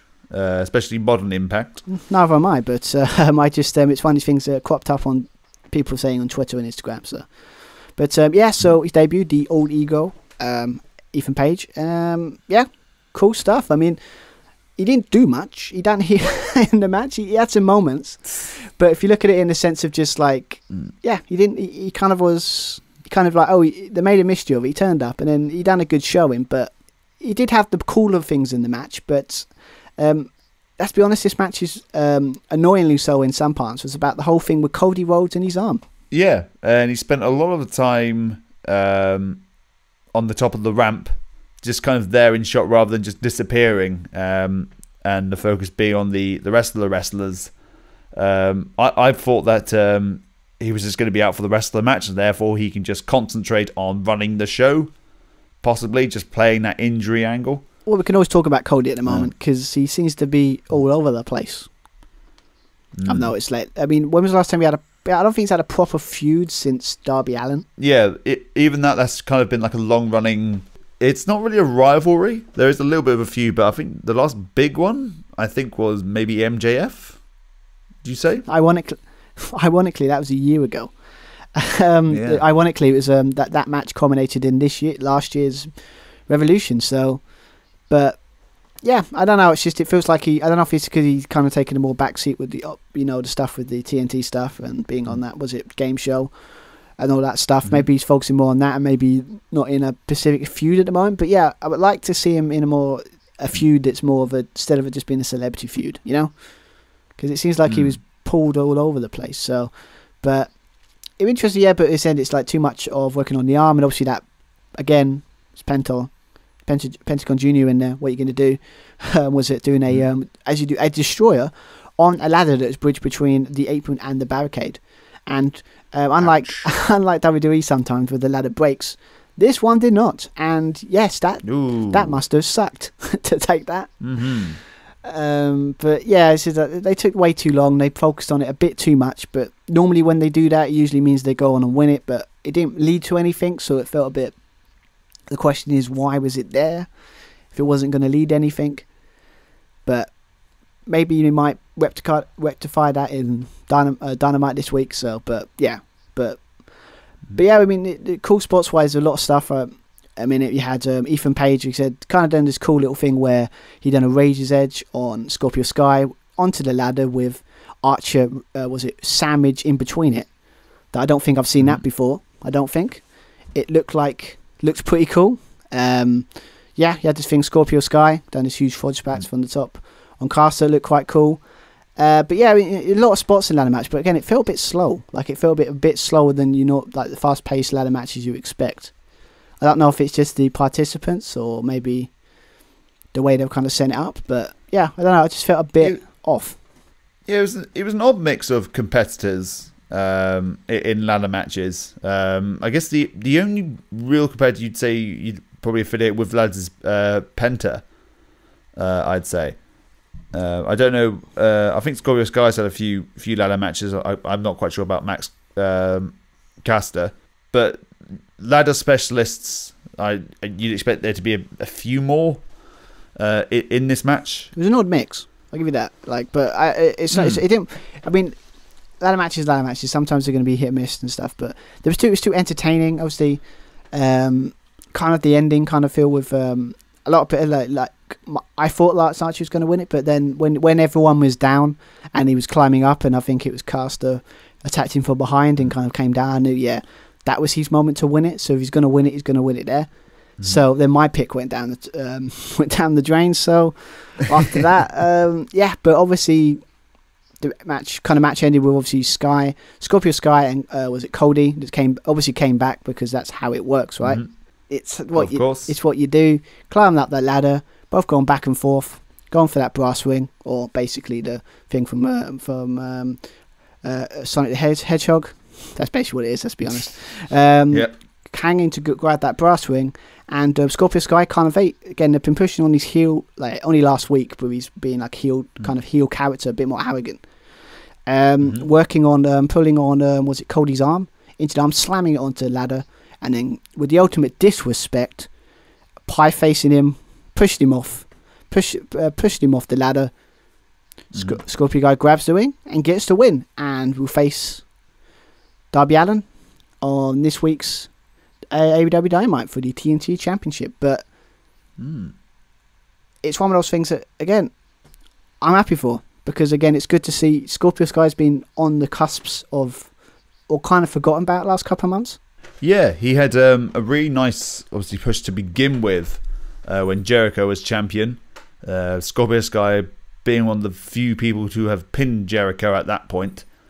So it was a big deal for him, and then he ended up getting a TNT Championship match against Cody, which he lost, and then since then he's kind of fallen off the radar a bit. So is this where they do a little bit of changing of the guard? Is this where they try and freshen up a little bit with the TNT Championship? Because no disrespect to Darby, I really like Darby, but he hasn't really defended that much. Like, since he won the title, I think he's defended it once or twice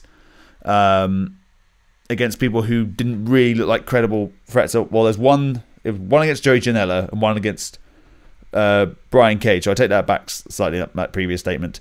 But though, especially when Sting arrived, those like 3-4 weeks where he just sat in the rafters and didn't wrestle, I think that was the most disappointing thing. So if he's not going to wrestle as much, I'd like to see the TNT Championship defended each week, as Cody did, and I think he did so really effectively as well. I'd like to see like Scorpio Sky have a run and then defend it each week. I think it should be. That's a nice premise. Yeah, I mean, I got to be honest. Like, I don't want to say that I anticipate like Darby Allin need the title? It's now he's won the title. It's great. It's wonderful because he's deserved some kind of gold for all the work he's done. He's had numerous world title matches which he's lost. He's been close to winning. He's going to be a future world champion one day. He doesn't need that TNT championship, especially if he's not wrestling. You know? Yeah, I mean, because it took a back seat with this whole Sting and kind of Brian Cage kind of like Team Taz type thing. But yeah. I mean, I don't like kind of like people. If like Scorpio Sky kind of wins it would feel a bit worse because it's like they only set up a kind of character change last week. But again, I wouldn't be against it purely for the fact one, it made that ladder match feel important because like, well, they won it and he won the title. And also, again, if he sets up a thing where like have more title matches, like more ways like what Cody did, I mean, where it's kind of he defended it most weeks. Then I'm up and like maybe Brody Lee as well did, with like defends it most weeks. Make that title more of a, as it is. It's a fancy name for a television championship. So make that more prevalent because last couple of weeks it's kind of put a back burner to match the match we were talking about the Street Fight in a bit. But again, Scorpio Sky, awesome stuff. If he wins it, I'll be happy. I won't be against it because I think Scorpio Sky, they've kind of I don't know, forgot about him. So hopefully, again, maybe this is going to be my tagline. I think they're going to be the top star by the end of the year. It's going to pick everyone and say they're going to be a top star. You're going to be a top star. You're going to be a top star. You know, but yeah. So yeah, but before we get into the Street Fight, obviously just a bit we're talking about the announcement of Christian Cage as the mystery guy. Again, we thought he was in WWE because obviously he turned up at Royal Rumble. That was cool. That's where we thought they were going to go with the whole like nice edgy Christian thing. But apparently he did not sign. I don't know what happened there. We don't know. But he signed, as I said, a multi-year contract with AEW. Big Show got the scoop, you know, so good for Big Show. I'm intrigued to see what he does. Well, I say no, he's not Big Show anymore. He's Paul White, but habits persist. No BS. That's a clever name for it. I like that. I like that. I do like that. Very clever. But so you got the scoop. So interesting if he's the guy they go for more big signings or scoops to make him more of a, you know, like I'm interested to see what he does in AEW Dark Elevation. I might actually watch the first episode because I'm curious to see what he's like on commentary. But so he did. When he done the countdown, I knew it was Christian Cage. That's his old TNA theme, if you remember. That's true. Yes. I do remember now that you mentioned it, yeah. Yeah, it's just that I'm not going to sit and say, I knew it, because I didn't know who the hell it was going to be. But I just, when he done the countdown, I was like, I bet this is Christian Cage. Because it's like, it's like the countdown, then it's like, dun, dun, dun, dun, dun, dun. Yeah, that's the old TNA theme. Yeah. Listen to it, don't use me it's a good theme. But yeah, so he signs, interesting to see what they do with him. Be interesting to see what the first feud is. What would have been hilarious if it was the countdown and Jericho came out? It's just Jericho, but a different gimmick. I've signed the new deal. I've done a contract extension. Got you guys, swerve. Got you. But yeah, I mean, a lot of people could say it's disappointing. It's kind of unfair and Christian. But I think it's when because he is a kind of main event Hall of Fame worthy talent because he is. He should be in the Hall of Fame. Yeah. So I think it's because as again sometimes us wrestling fans let our head get go one away with us because obviously new signing. There's only one name that always crops up. CM Punk. Is he coming back? Even on Twitter, he's like, "No, guys, I'm not." And if he was going to come back, it wouldn't be an announcement; it'd be a surprise, and it would be with fans. Exactly. So it wouldn't happen. So Brock would never. And plus, who would he go against?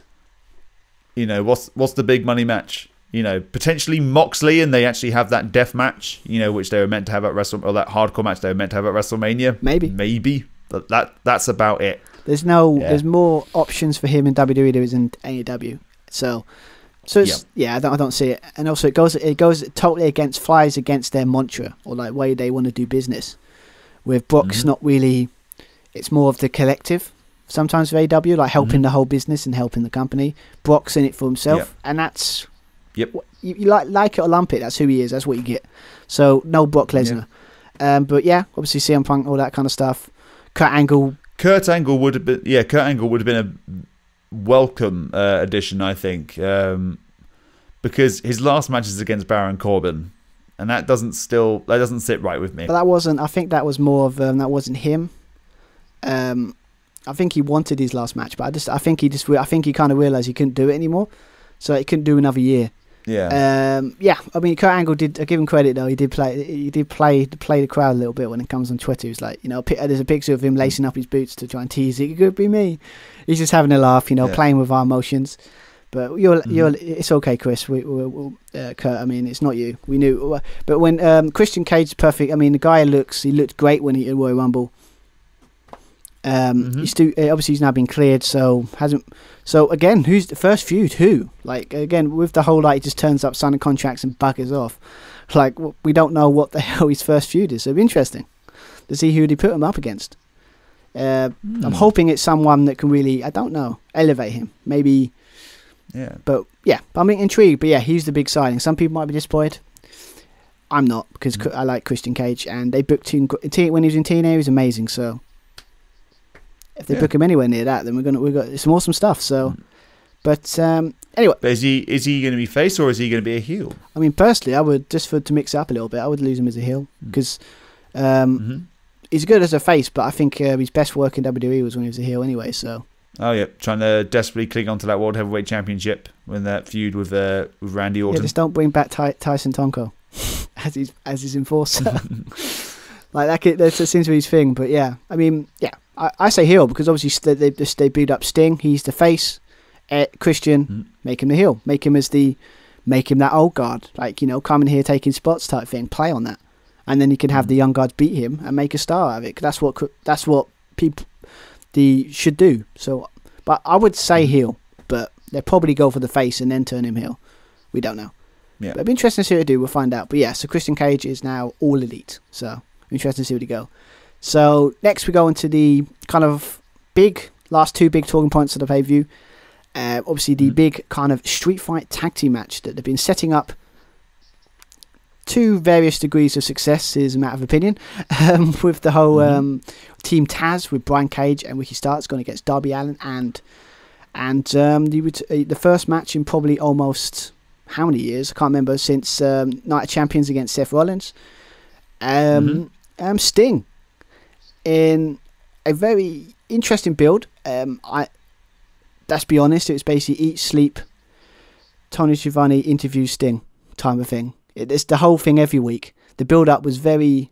For those few weeks, coming to the aid of Darby Allin, Taz's team have beef with Darby Allin, which is understandable. Darby Allin getting more title shots than Brian Cage, even though Brian Cage has only ever lost one match, and I think Ricky Starks was undefeated for a long time. They didn't get any opportunities. That didn't sit well with Taz. If you were the manager or agent or whoever your talent was, you'd be very annoyed about that. And so he'd come out and challenge the likes of Cody, going, what the hell is this bullshit? He'd come on commentary and talk about call out the bullshit, which he has the right to do. However, he uses the numbers game. He uses Brian Cage. He has Ricky Starks. He has Will Hobbs as well, and his son Hook as well. And they're going against someone who is not the biggest guy, but incredibly resilient, and also a 60-odd-year-old man. I didn't realize this was going to be a cinematic match. I obviously missed the trick there. No, I mean, to be fair, it was always the question, though, because when you signed, it was kind of that feeling, is he just going to put him in, do a Taker type thing when they put him in cinematic matches to kind of hide his weaknesses, as being he's kind of 60 now, so he's not as spry as he used to be. But then I thought, well, in a tag match, you can protect him in some way, because obviously he doesn't have to do most of the work, so when he comes in, he can do the big spots and comes out. So we are curious, but again, the cinematic kind of setting... what's that saying? It's a surprise. I like using this quote. It's a surprise to be sure, but a welcome one. But kind of describes this match for me. It's like the way it was shot. It looked great. The setting with the warehouse was awesome. I like the setting of the warehouse. It was very dark to begin with. Quite difficult to follow the action at some points, though not as bad as that parking lot fight between Velveteen Dream and Adam Cole. that was shot terribly. I was hoping that those goons would disappear, or those hoodlums. That's a really cheesy line as well. I'm a hoodlum. It's like, oh god, yeah, the army of hoodlums. Like, no, I didn't buy it. And then they're banging on the ring. It's like, no, just piss off. And then just Brian Cage doing the right thing, just destroying all of them. Excellent, get rid of them. Shut up, badass Brian Cage is. The guy is like ridiculously strong. But yeah, the build again. I like the kind of the way. I'm not saying I'm an expert on anything film related when it comes to camera shots or the way things are, but when you watch enough stuff, you kind of gauge some stuff. But yeah, loving the kind of I think they used a lot from other people, like drone shots were very good. That there was a shot near the end of the match where it's like they transitioned from in the ring and then on the other, and then like quickly transitioned to the other side of the warehouse really quickly. It looked really cool. Yeah, I mean, apparently rumours going around that Darby Allin kind of 80% directed this match. With like, I'm not surprised. And it looks like, again, I got like they really played on the old like Crow kind of Sting kind of aesthetic. Yeah, that's what I felt like. I did like I like the mixing up of the face paint as well. So they each had half the Sting, half the Darby Allin face paint. Yeah, that was cool. I mean, yeah. I mean, it was just. I mean, I don't know. It's just if as obviously as yourself, like you can respect it. It just looks gorgeous. It looked amazing. The lighting, obviously, you can get a bit, but what they're trying to go for, it worked. Again, the use of drones is a new tool in anyone's arsenal, but the transitions were really nice. But yeah, it just looked great. It's like, I don't know how I could describe it more than just watch this match, because it's definitely very good. But yeah, obviously started off with, as you said, the Hoodlums. Terrible name. Hopefully that won't stick. But yeah, obviously that was in the ring. Obviously that was kind of good, but it was kind of cool. But it didn't get interesting when they separated. That's when it started to get really cool. When obviously you got Brian Cage and Darby Allin. Again, my God, Brian Cage is strong. Literally lifting up Darby Allin just by one arm. What? Yeah, by the belt. It's like literally like I think Brian Cage is the MV. Like it's where Darby Allin is like he looked amazing in this match. I got to be honest. As you said, like with the camera thing, obviously we had this cool thing where like he lifted up Darby Allin and chucked him through the door, like the wooden like door that again looks Darby Allin. I don't know what it is. He likes it or can take it, but they chucked him around a lot in some very uncomfortable spaces. You know, put him through. Yeah, he done some crazy stuff in this match, like more crazy than usual crazy. We'll get into a really good spot in a second, but just jumping back a little bit. So the Gorilla Press through the door, transitioning over to Ricky Starks and Sting. Sting has done about, I don't know how many Stinger splashes at this point, because I'm guessing that's all he can probably do at his age. He chases Stark with the bat. Stark's tormenting him, going, "You're nothing without your bat," and then Sting just throws the bat away, which is pretty badass. Luckily, I wouldn't surprise you if that took more than one take. Trying to get that. Yeah. There's a few of them going, yeah, you didn't do that in one take. You had to do that multiple times. There's a really lovely shot as well, and again, Brian Cage demonstrating his strength. The Darby Allin and Brian Cage fighting up the stairs. It was a gorgeous shot. Holding Darby up in that vertical suplex. It's fantastic. I mean, it's one of those moments in you just look at it going, my God, this guy is super strong. Or he's just a guy like, I know it's the Darby Allin's quite like, no, it's like weight, you can probably do that kind of stuff, but like you try and like hold up someone in a vertical suplex position, walking up the stairs and make it look effortless. Damn, it's amazing. I mean, this match again just shows how Brian Cage is like no other big man out there. He can do some stuff that the guy's super strong, but very impressive. Very impressive. Then we had Sting come in to make the save on Darby, so they end up teaming on Cage. Starks later on catches up and also makes a save, pushing that steel drum into Sting. One of them looked fairly weak, but again, we've touched on it before. Sting's quite an old guy, so you don't want to injure him. Yeah, we got the chokehold. Cage goes to strike Sting with the trash can lid, but Sting avoids and hits Starks by mistake. Another 2-on-1, this time with weapons, with Sting using the fire extinguisher, Darby Allin with the glass to Cage, and they put him through the table. We have the Darby Allin with the coffin drop as well.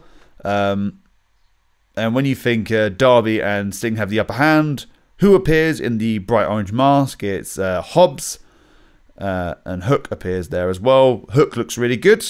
Very much kind of like old school kind of bullies with one holding Darby Allin in that kind of master lock hold, and delivering body shots to Darby. They launch Sting into the wall, and a fantastic spot with two members of Team Taz grabbing hold of Darby Allin, one by both his arms, one by both his legs. They swing him into that panel of glass, and that looked fantastic. Well, let's be honest, when it comes to Darby Allin, it's kind of a situation where anything the guy can... I don't know how to describe it anymore. It's just like the guy can take ridiculous kind of spots, and it always is amazing. So, but yeah, like the swinging into that kind of, glass-plated window. It's like, conveniently as always, kind of perched quite nicely. So maybe set up to put someone through. But anyway, but after that, it was a 4-on-1 mugging, basically, with, all four of them attacking Sting. Walking down, we're kind of like attacking him on the stairwell, going back to the kind of first floor of this conflict, kind of ground floor, kind of beating him up, using got a shovel, got a snow shovel, because why not?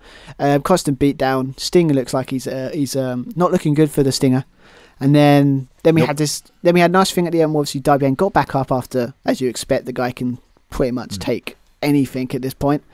Obviously at the top, and as we said earlier from the beginning, with that throwing the bat up to the next floor, nicely set up.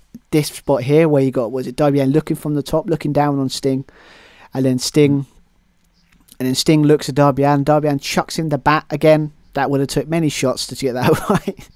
We all know. Yep. But grabbed the bat, and then it was just a constant the equalizer, as you expect, beating down on everyone from Team Taz.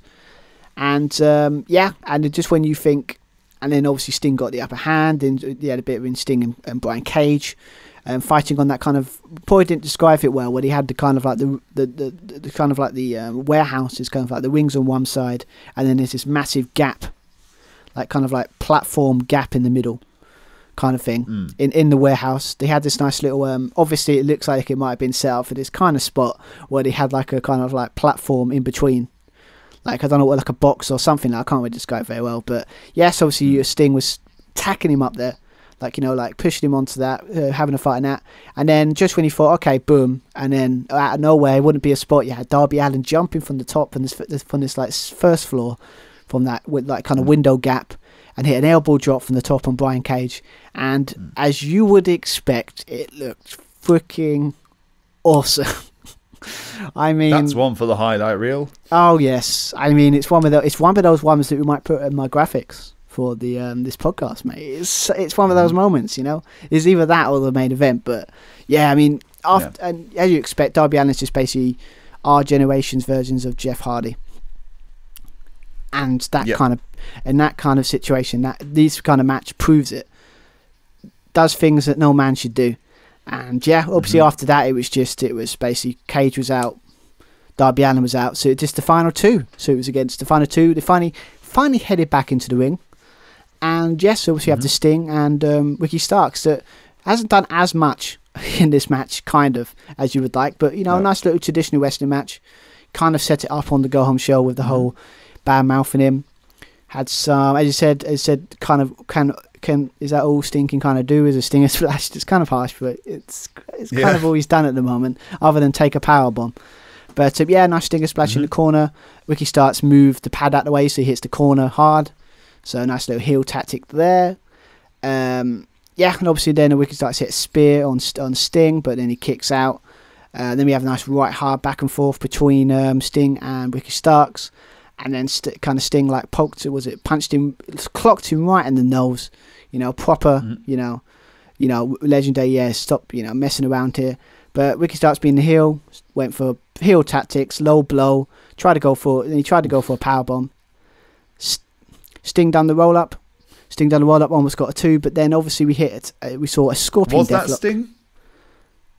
Was that Sting? No, you're right. It's Ricky Starks got the roll up, almost got the win, but then just no. As in, like doing that roll up on the shoulders. Like, are you sure that was Sting?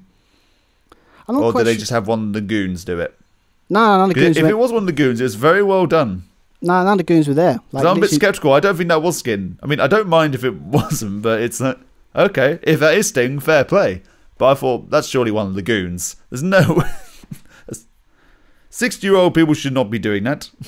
Well, I got to be honest, this match did make... If there's any weaknesses in Sting, I didn't see them in this match. Apart from just doing the same move, just the Stinger Splash. That's about it. But again, you don't need to be like in a tag team match, in that kind of match. You don't have to do anything too crazy. And no, Sting's kind of moveset is kind of like straightforward, so it doesn't have to be anything crazy. If you can take the Stinger Splash and you can do that without anything, and you can take a power bomb, and he's okay, you should be all right to kind of be involved in more kind of like high spots, if you know what I mean. So, but yeah, but basically it ended with Ricky Starks trying to get a Scorpion Death Drop by Sting on Ricky Starks, gets the 1, 2, 3. Sting gets the pin, gets the win, and Darby Allin and Sting win the match in a very, very good match. I enjoyed the hell out of this. I mean, could you say match of the night? Yeah, it was a nice... Yeah, possibly. Yeah. I think it was a nice... I think it was refreshing. I think it's what the show kind of needed. Because to have a ladder match in the ring, followed by a street fight in the ring, followed by a barbed wire death match, that's a lot of hardcore wrestling in that one location. So it's good to just spread it out, I guess, and use different environments. I mean, they had was it last year? Was it on No, it wasn't Revolution last year. But we had at the start of the lockdown, we had the Stadium Stampede, which was very entertaining. That was refreshing. There's only been a handful of bad cinematic matches, and that was the dentistry match, not dentistry match, but the match in the dentistry. Yeah, the one with the Big Swole and that Brett Baker. Yeah, and the Elite Deletion, which took a really odd turn. Not quite sure what that was. That took an uncomfortable turn in the end with the whole thing with Sammy Guevara's head smashing off that concrete. And it looked awkward. Like, we're not talking about it didn't look nice, but no, that looked dangerous. Yeah, obviously with the whole spot with the whole Matt Hardy and the kind of thing that happened a couple of weeks earlier as well. But but obviously what some reviews about this as well, like this match, like if we're gonna because obviously when you got certain amount of matches, you got to bunch them all together. Someone said rightly, it's like no one's gonna beat, like as a creative standpoint, the Firefly Funhouse match. Last year's WrestleMania. That is like we're gonna, that's top, and we're gonna get a second one, aren't we? It's gonna be Fiend and we're getting exactly Randy. What a character assassination that's gonna be. I can't wait for that. It's gonna be great. But you're gonna face everything, as Bliss said. You're gonna face everything that you've ever done. That's quite a lot of things. That's quite a lot of things. A lot of meta things as well. Kind of. I can't wait for that. It's gonna be great. But in the sense of like cinematic matches, that's kind of the cornerstone. You could sit there if you like that, or you like the Boneyard match of last year against Taker and AJ. But could you say, like, obviously we defined that this era is not like 2020, 2021. We kind of lump it into one thing. So second, maybe third best cinematic match they've done since they've started doing more of these. Would that be fair? Possibly second? I've no. To us, I'm trying to think off the top of my head. The best cinematic matches. I think the best two have been Firefly Funhouse and Stadium Stampede. I think. But you got the Boneyard, quite good, like really good actually. I don't know. I think is the way it has way it looks, and the way it was shot and the way it's like feels. It could be. I would say it's second best, behind the Firefly Funhouse, just because it's like it looks. I mean, I don't want to say it looks gorgeous because that's a weird thing to say when it's based in a warehouse with barely any lighting and stuff. But I don't know. It felt. It's what a street fight should be, in my opinion. Like, and it's kind of really played up in the cinematic parts of it. I think if like you look at the best Firefly Funhouse, Boneyard match, Stadium Stampede, probably like the best ones that they've done. Like I can think on top of my head, obviously, and this one. So maybe I would say top 3, top 2. Personally, I just think it's really good. And obviously Sting looked great. Cool. Darby Allin, Stu's a badass. Brian Cage looks like awesome. Maybe Ricky Starks would have liked to get a bit more going for him, but the guy can talk and he's really in the wing. So everyone came out of this match looking great. So so it's done its job. Maybe the build up was a bit but the match delivered in my opinion, I think. So it's a good match. Yeah, there's a lot of like kind of waiting around, not really doing anything. There's a lot of like Taz calling people out as I mentioned, as he rightfully should. But a couple of weeks of just Tony Schiavone speaking to Sting. What are you doing here, Sting? And nothing really being said. No, just when he speaks, like something happens, interruption. Yeah, not very creatively when the build, but the match delivered. So I think it did anyway. Yeah, it only really got interesting. So was it the 2 weeks before where Brian Cage powerbombed Sting, and then you had the Go Home edition where Darby Allin came down from the rafters. That was quite fun. Yeah, and obviously you got kidnapped. By dragged along with a body bag. Oh yeah, and he got kidnapped in the body bag. Oh yeah, that was a nice touch with Hook being in the body bag. That was a nice reveal as well. Yeah, it's good. It's but I mean they had good moments, but again it could have been better. But again, I guess you agree. Great match. I enjoyed it. Loved it. So I think our whole plan has gone horribly wrong, but it has much like the ending of this next match. That went horribly wrong as well. Another segue. We're so good at this. We're so good right now. but at least they stayed on track. At least they stayed on time. True. Unlike us, that casino. I think it's never going to be a thing that we should ever try because we're never going to. Because we just like talking too much. We can't help it, people. We like talking about wrestling too much. That's our problem. Let's get into the barbed wire death match. I think we'll talk a bit more. Anyway, but yes, obviously the main event, the kind of hooking point for this entire pay-per-view in some ways is the exploding barbed wire death match for the AEW World Championship with the new champion Kenny Omega going against the former champion Jon Moxley. Again, kind of it's been building up for months after obviously he took the world title from him with when he aligned himself with what's his name? Mine's gone completely blank. Don Callis, yeah. Mine completely blank. So a lot of people would want. Well, he is called the invisible hand. So it's probably why I just didn't notice him. But yeah, basically, ever since he won the title, it's been this kind of match. It's been building up to the kind of final the next confrontation. Obviously, with the Good Brothers being involved, it's mixed up a little bit. But yeah, it's been building up to this big encounter. And 2 weeks ago, when they announced where they're going to have, that shocked everyone.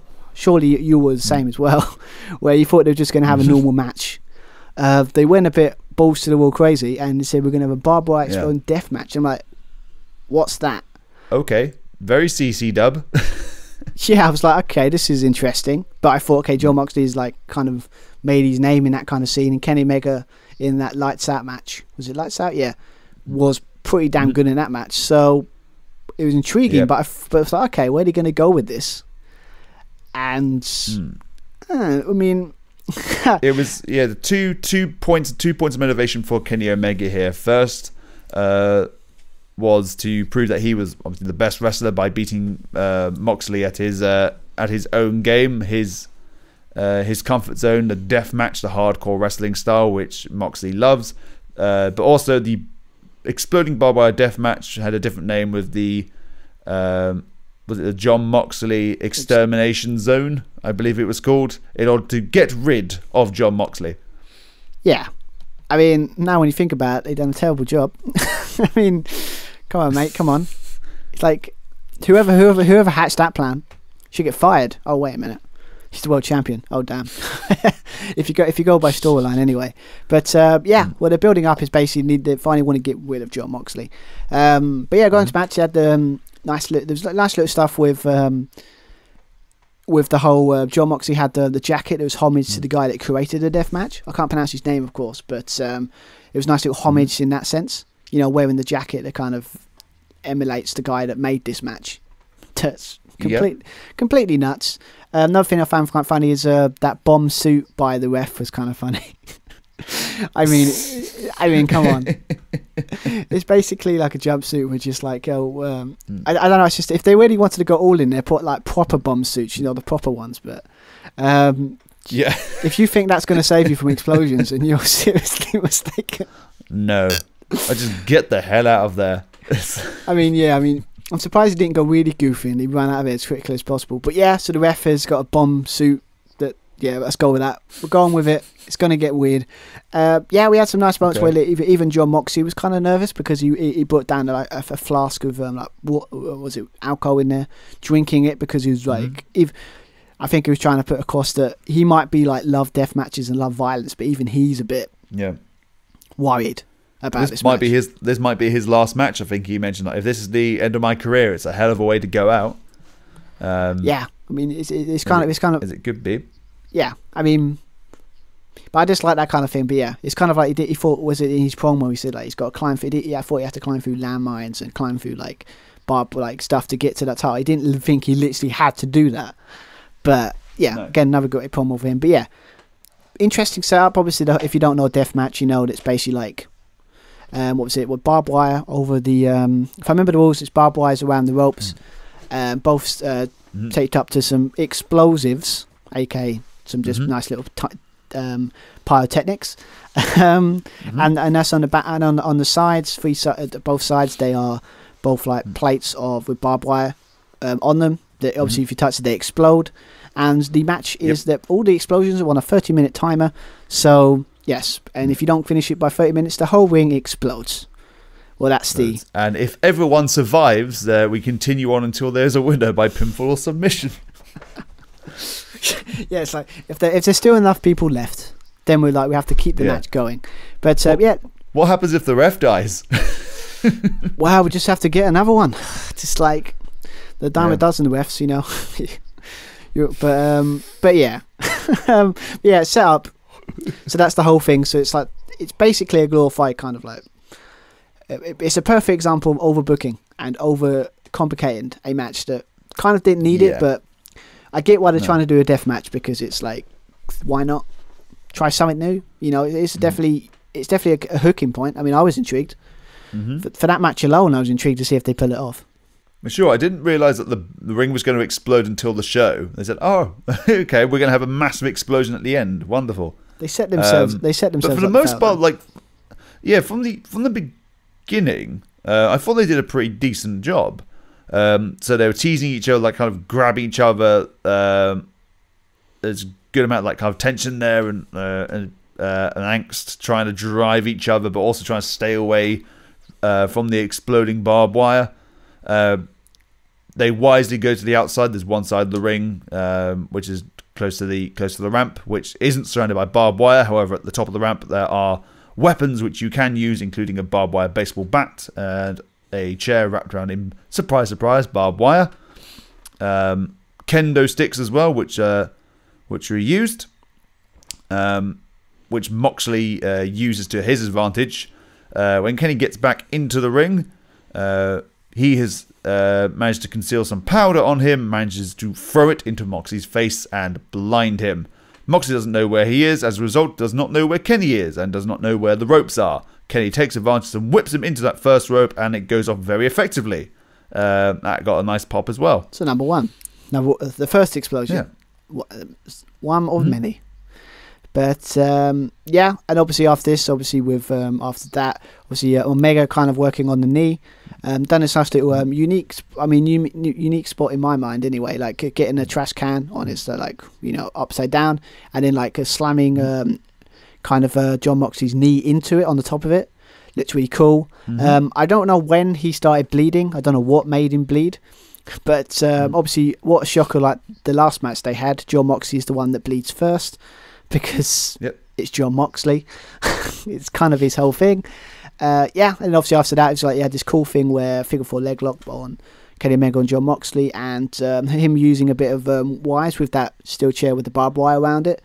That was the most brutal part, effectively just cheese grating Kenny Omega's knee. That was wonderful. That was lovely. I like that. I know, especially because it's like, that won't hurt. It's like, shut. I wouldn't want to try that, would you? Imagine something really sharp, like grazing against both your knees. Like, oh, no, thank you. I mean, it was, yes. I mean, so after that, he got out of it. And obviously he tried to go for Kenny Omega, but was able to get out of the way and kind of sent him into that barbed wire board. Oh, I forgot to mention there's 2 barbed wire boards alleged on the corner of this in this match. So there's basically the more of the story is basically there's a lot of barbed wire everywhere. And if you touch them, they explode. Pretty much. Yes. So as always, Kenny Omega was getting a bit less, but like Jon Moxley was getting most of it. He's already gone through barbed wires. He's had things explode on him. He's already bleeding. So it looks like at this point, as you think Kenny Omega is in complete control. He is. That is until Moxley manages to put Kenny through the table on the opposite side. Both men tried to hit their finishers, Moxley with the paradigm shift and Kenny with the one-winged angel, both trying to hit it on the chair which is covered in barbed wire, which is on the canvas. Moxley wraps his arm in the wire in similar fashion. It's actually a little callback to a man who appears later, Eddie Kingston, where they had their I Quit match at Full Gear. Mox wraps the arm in barbed wire, tries to use that as a weapon. Hitting Omega with a big old lariat with the barbed wire wrapped around his arm. Kenny Omega hits 2 snapdragons, V-trigger, followed by a lariat by Moxley. They're both down. We have a paradigm shift counter, and it's driven into the ropes yet again, and there's another explosion because they touched the barbed wire. If you didn't get the premise by now. Both men they feel the effects of that explosion. They end up crawling to the outside, onto the apron. They exchange jabs. There's punches on the outside, biting, before Moxley hits the paradigm shift from the apron to the outside onto one of the kind of landmine barbed wire tables, barbed wire platform on the outside, which Moxley kind of gets the brunt of, and he ends up kind of lying in the barbed wire, so he sort of gets the worst of it. Well, it's always the case with Jon Moxley. He always gets the worst off in anything. I mean, I'm sure he got the worst off when he done that thing at Lights Out, when he done that thing. It was like that suplex onto the barbed wire kind of thing. Obviously, it was uncomfortable. You can see. I mean, getting out of that barbed wire bit must have really hurt. We're not talking about we should have known better now when I think about hindsight, because that explosion was a bit underwhelming. So maybe that was a telltale sign that these explosions aren't going to be spectacular. Yeah, I think only one of them went off. I think there were meant to be 2. Yeah. I think on the one side, one of them went off. But anyway, they get back into the ring. Moxley wraps his hand in barbed wire again, delivers those punches. At this point, the melodrama kicks in. So there's 10 minutes left of the match, and there's a ticking clock, and you can hear it. Like, as if you didn't know that there was a countdown timer of 30 minutes before the ring explodes and everyone dies. There's a good old pile driver. We have 2 V-triggers from Kenny Omega. He hits the one-winged angel. I think that's it. That's the one-winged angel. But Moxley, inventively, but also kind of sacrificing himself, sort of like taking that risk, uses foot on the ropes to break the pin, but as a result, sets the barbed wire off. There's another explosion. And both men, and they basically did put across quite, they were very defensive. It's quite funny. It's like, no, he didn't kick out. Didn't kick out. He's doing a move that he didn't, that hasn't been kicked out. It's like, okay, cool, calm down. Okay, it's cool. That's fine. But it has Don Callis. Kota Ibushi did. But there we are. If that's one but when there's someone saying AEW, no one's kicked out of that. Yeah, you say New Japan, no one's kicked out of it. I think he was in DDT that Ibushi kicked out of it. But anyway, Gallows and Anderson rear their heads. With Moxley with the bat, fights them off. Before Kenny Omega picks up a bat of his own, surrounded by a barbed wire. But the difference is, try and guess what this barbed wire baseball bat does. I don't know. I think it gives it away with the title of the match. It explodes. And I mean, he put a nice little charge, which looked very good, actually. Yeah, must say it did look very good. I would, if I was going to be a perfectionist there, I would have said that would have been the reason he won the match. Like, because after this, obviously, he had he basically tried to cover him after this, and he kicked out. I would have put that as the finish. Not mirror what you're. Yeah, I guess mirror what you were saying. It could have been a good finish. I would have preferred hit the bat, hit the one winged angel, 1, 2, 3, and it's done. Yeah, kicking out of the exploding barbed wire.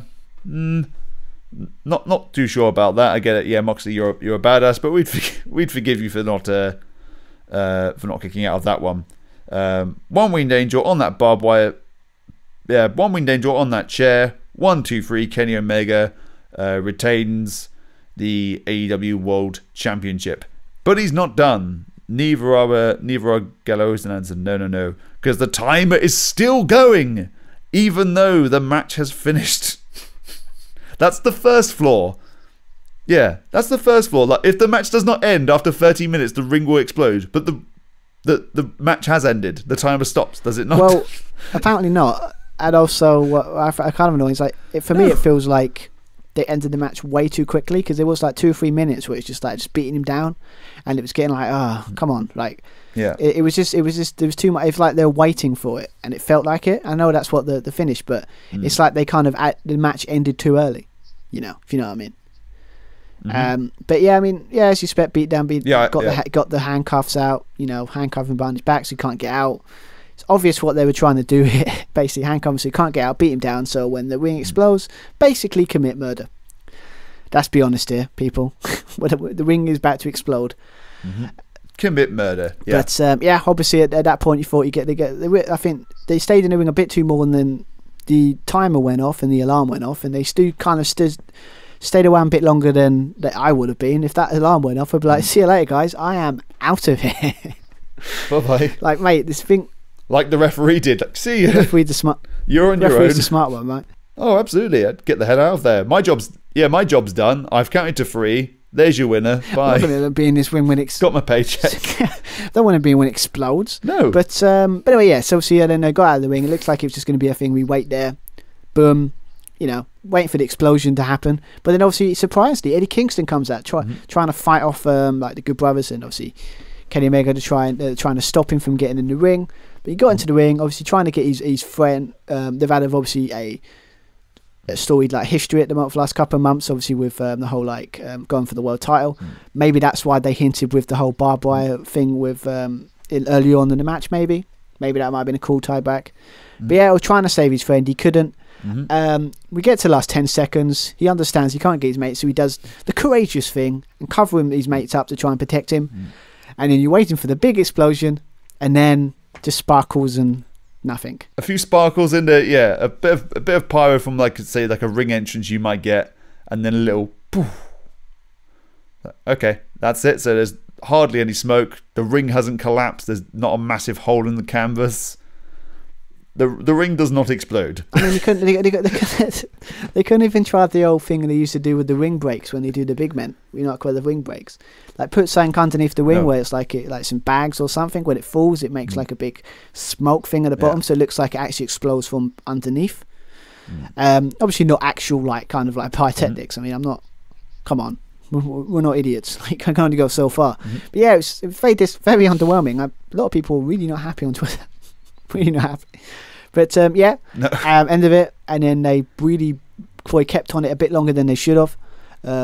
Eddie Kingston selling the hell out of this, giving credit. The guy deserves a pay rise probably for his selling alone. Really committing for this.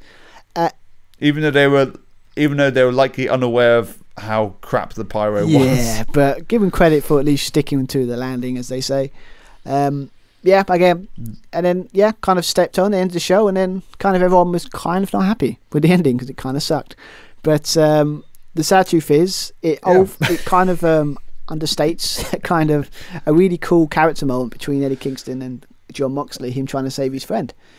But now it won't be remembered for that good story beat. It'll now be remembered for that terrible explosion. That's kind of sad, but that's the positive to get out of it, you know.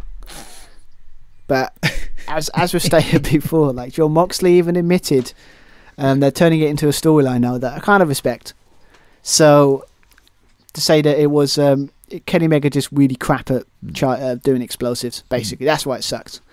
I can respect that. Again, I mean, everyone crap on it too much that if it was somebody else, but the difference between, again, WWE and AEW would probably incorporate it into a storyline. WWE would just try and forget it or not talk about it ever again. Yeah. But except for obviously the ending, I mean, I thought it was pretty good. I mean, I think the explosion stuff, I think if they took that away, it would have been a great main event. But the explosion kind of aspect of the match kind of took it away a little bit.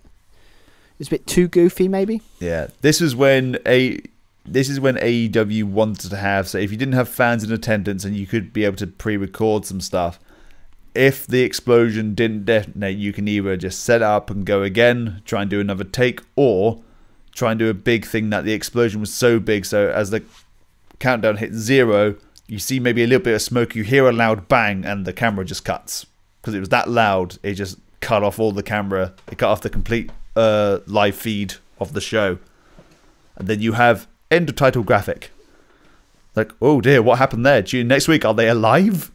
Yeah, is he black out the arena or like cut it? It's so loud it blacks out all the lights. Yeah, something like that. Just like, I think the problem is they were never really going to deliver in some ways, because if you watch any of those death matches they did, some of that stuff's probably not safe. I mean, I'm not talking about we're talking about proper unsafe stuff, like proper crazy stuff, you know. So they were never really gonna go as far as they were like. But yeah, for some people that's really ruined the show for them, because it is true what they kind of say, where endings kind of can ruin shows for people, and it is true in some ways. I mean, that ending kind of left a sour taste in some people. Yeah, I was left underwhelmed with it. But personally. I mean, maybe it's just because we're trying to take the good from the bad. But that ending really is going to be a memory for the show, and that's quite sad, because again, there's some good stuff here. Yeah. But so that's AEW Revolutions, 2021. So probably terrible as always with timing. So, but hopefully you stuck with us. You know, appreciate you listening to us. Thank you for sticking with us. Yes, and we're trying to get more, straight to the point, because when we say rambling, it's more me than Josh. So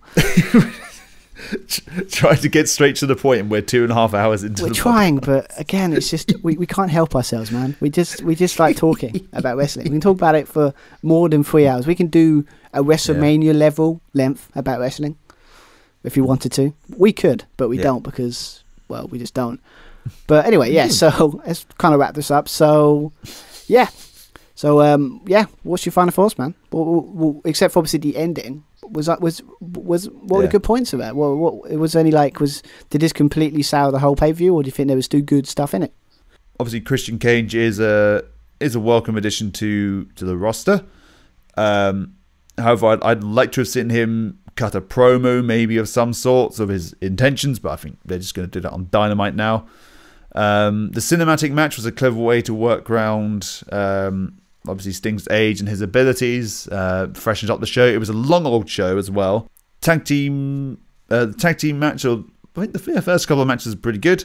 There's no real standout match, but there was no bad match either. There was only one bad ending, but that wasn't a booking thing. That was just due to technological malfunction. Well, the old "you fucked up" chant probably would be appropriate. Yeah, you fucked up. Yeah, at some point. But yeah, for the cards that was set out, it should have delivered more. Personally, I thought so. That's why if I had to give it a one-word summary, it'd be underwhelming. If I were to give it a score, say out of 10, it would be about a 6. And a grade C-, probably C-, close to D+, not D+, because that'd be awful, but underwhelming. Still a passable show, still an okay show. Would I go back and watch it again? Probably not. Yeah, I have to admit, it just feel like a kind of... I would say it's kind of show WWE comes sometimes put across. You know, it's like the matches are good, it's solid, it has some cool stuff, but it's like, do you want to go back and watch any of those matches? I mean, the death matches, I think for alone would just watch for the hilarity of the ending, and there were good moments in it. So if you can take away from the ending, I think that was a great match. I mean, the cinematic match, maybe. I think I might go back and watch that, because that's just good to watch. But yeah, I mean, I don't know. I mean, I think the ending is like gonna take away from any of the stuff. But yeah, most of the match are pretty decent. I mean, as I said, the match tonight is definitely the street fight, in my opinion. Personally, if you go by that, or maybe if the death match it was pretty damn living up to the hype into the ending. Let's be honest. I think it was really good, but the ending kind of soured it. So, but I mean, 6, I would probably give it a 7, just because I think some of the matches I did enjoy a bit more. And the cinematic match and the kind of some of the stuff in the Battle Royal and the kind of people who won the ladder match and stuff, I'm kind of happy with.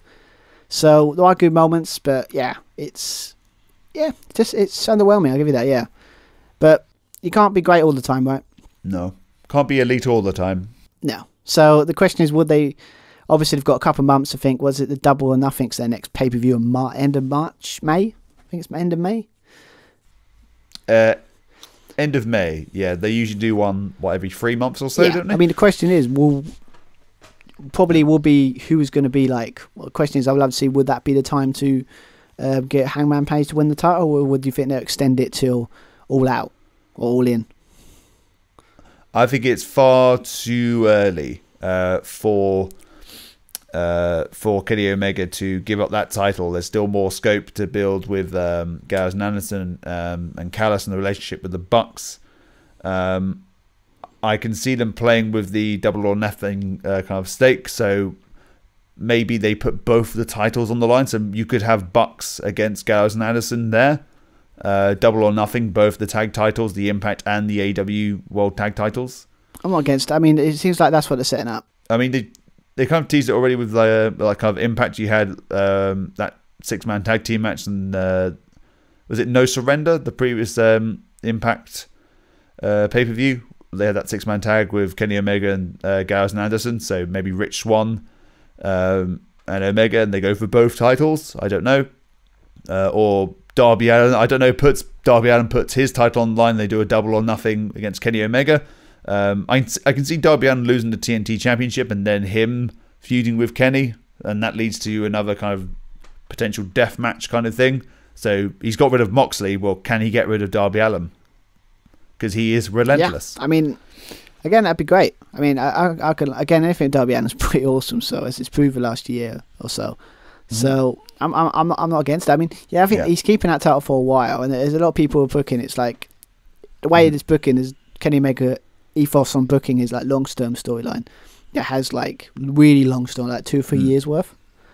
But I see. It's that title's coming off Hangman Page is taking that title, and I think by the end of the year he's going to have it. But again, it's he doesn't look like it at the moment, but I think they might escalate his booking soon. But yeah, so they got a couple like 2 or 3 months, 2 months probably into the next pay-per-view. So I've got a feeling they'll be able to, they'll be able to. The next pay-per-view will be pretty good. So because they've got a good track record. I mean, I could say this is I wouldn't say it's the worst because that's really horrible, but it is the most disappointing one I've watched so far. Yeah, But yes, again, you can't hit all my home ones all the time. So just what we learned from this is don't do exploding barbed wire death matches. Okay, unless don't promise something you can't deliver. Yeah, so I think it's a learning curve. We keep forgetting they've only been around for nearly 2 years now. Nearly going to be 2 years now, this company. So I don't know if it's just, I don't know when you get to a point when you start giving them the benefit of the doubt and then properly criticise them, but I don't know. I'm just trying to be optimistic, annoyingly so, I guess, for some people. But anyway, so that's our review. So when it comes to reviews in our sense, we will be back for, was it Fastlane's next one for a couple of weeks? I think it's the end of the month. It should be fun. Right. It should be fun. Obviously, we've got a Danny Bryan Roman Reigns match that should be pretty awesome. So another Fastlane, so that should be fun. But yeah, obviously as always, if you want to find us, we can go on our Twitter at Josh and Stu Pod. We got on Instagram, the Josh Stu Wrestling Podcast. Yes, obviously we're all on YouTube now, so we have always been for the last 3 years, but only now I'm kind of trying to work on it. If you go on the Josh and Stu Wrestling Podcast, search it up on YouTube, we'll be there. Little clips of this podcast and other previous ones if you want to get a taste of what we are. Be sure to be sure to like and share and subscribe and all that malarkey for YouTube to keep up to date with our latest content there. You can also find this podcast and other previous podcast episodes and future episodes on the likes of Spotify, iTunes, and Anchor, and other platforms. If you want to send us a formal kind of inquiry, you can email us at joshandstewpodcast@gmail.com. So as you said, a lot of ways to find, talk to us or like find us. So there's no excuse, basically. No excuse not to be able to find our podcast or anything like that. And obviously one more thing, just as you've been checking our Twitter, if you've been checking on Twitter, I've got a nice little best match pay-per-view kind of month kind of award type thing I'm trying to do. We've done January, that we've got some interesting winners for that, and obviously I'm doing February, so that's up. I'll put the link to that in the description of this podcast if you're listening. Or I'll put a link in our Twitter and Instagram if you wanted to vote for that. What you thought was the best match and best pay-per-view in February, because there's some really good matches last month. So we'll have to get your thoughts on that. So that'll be, I'll go on Twitter and kind of announce that at the end of the month. The winners of that on Twitter. It's kind of a Twitter project, kind of get people talking. It's always good on, good what match is better conversations are always fun on Twitter. Sometimes anyway. But anyway, I think we've talked long enough. I think we have. So I think we should wrap this up. So yeah, I've been Stuart Ryan. I've been Joshua Plummer.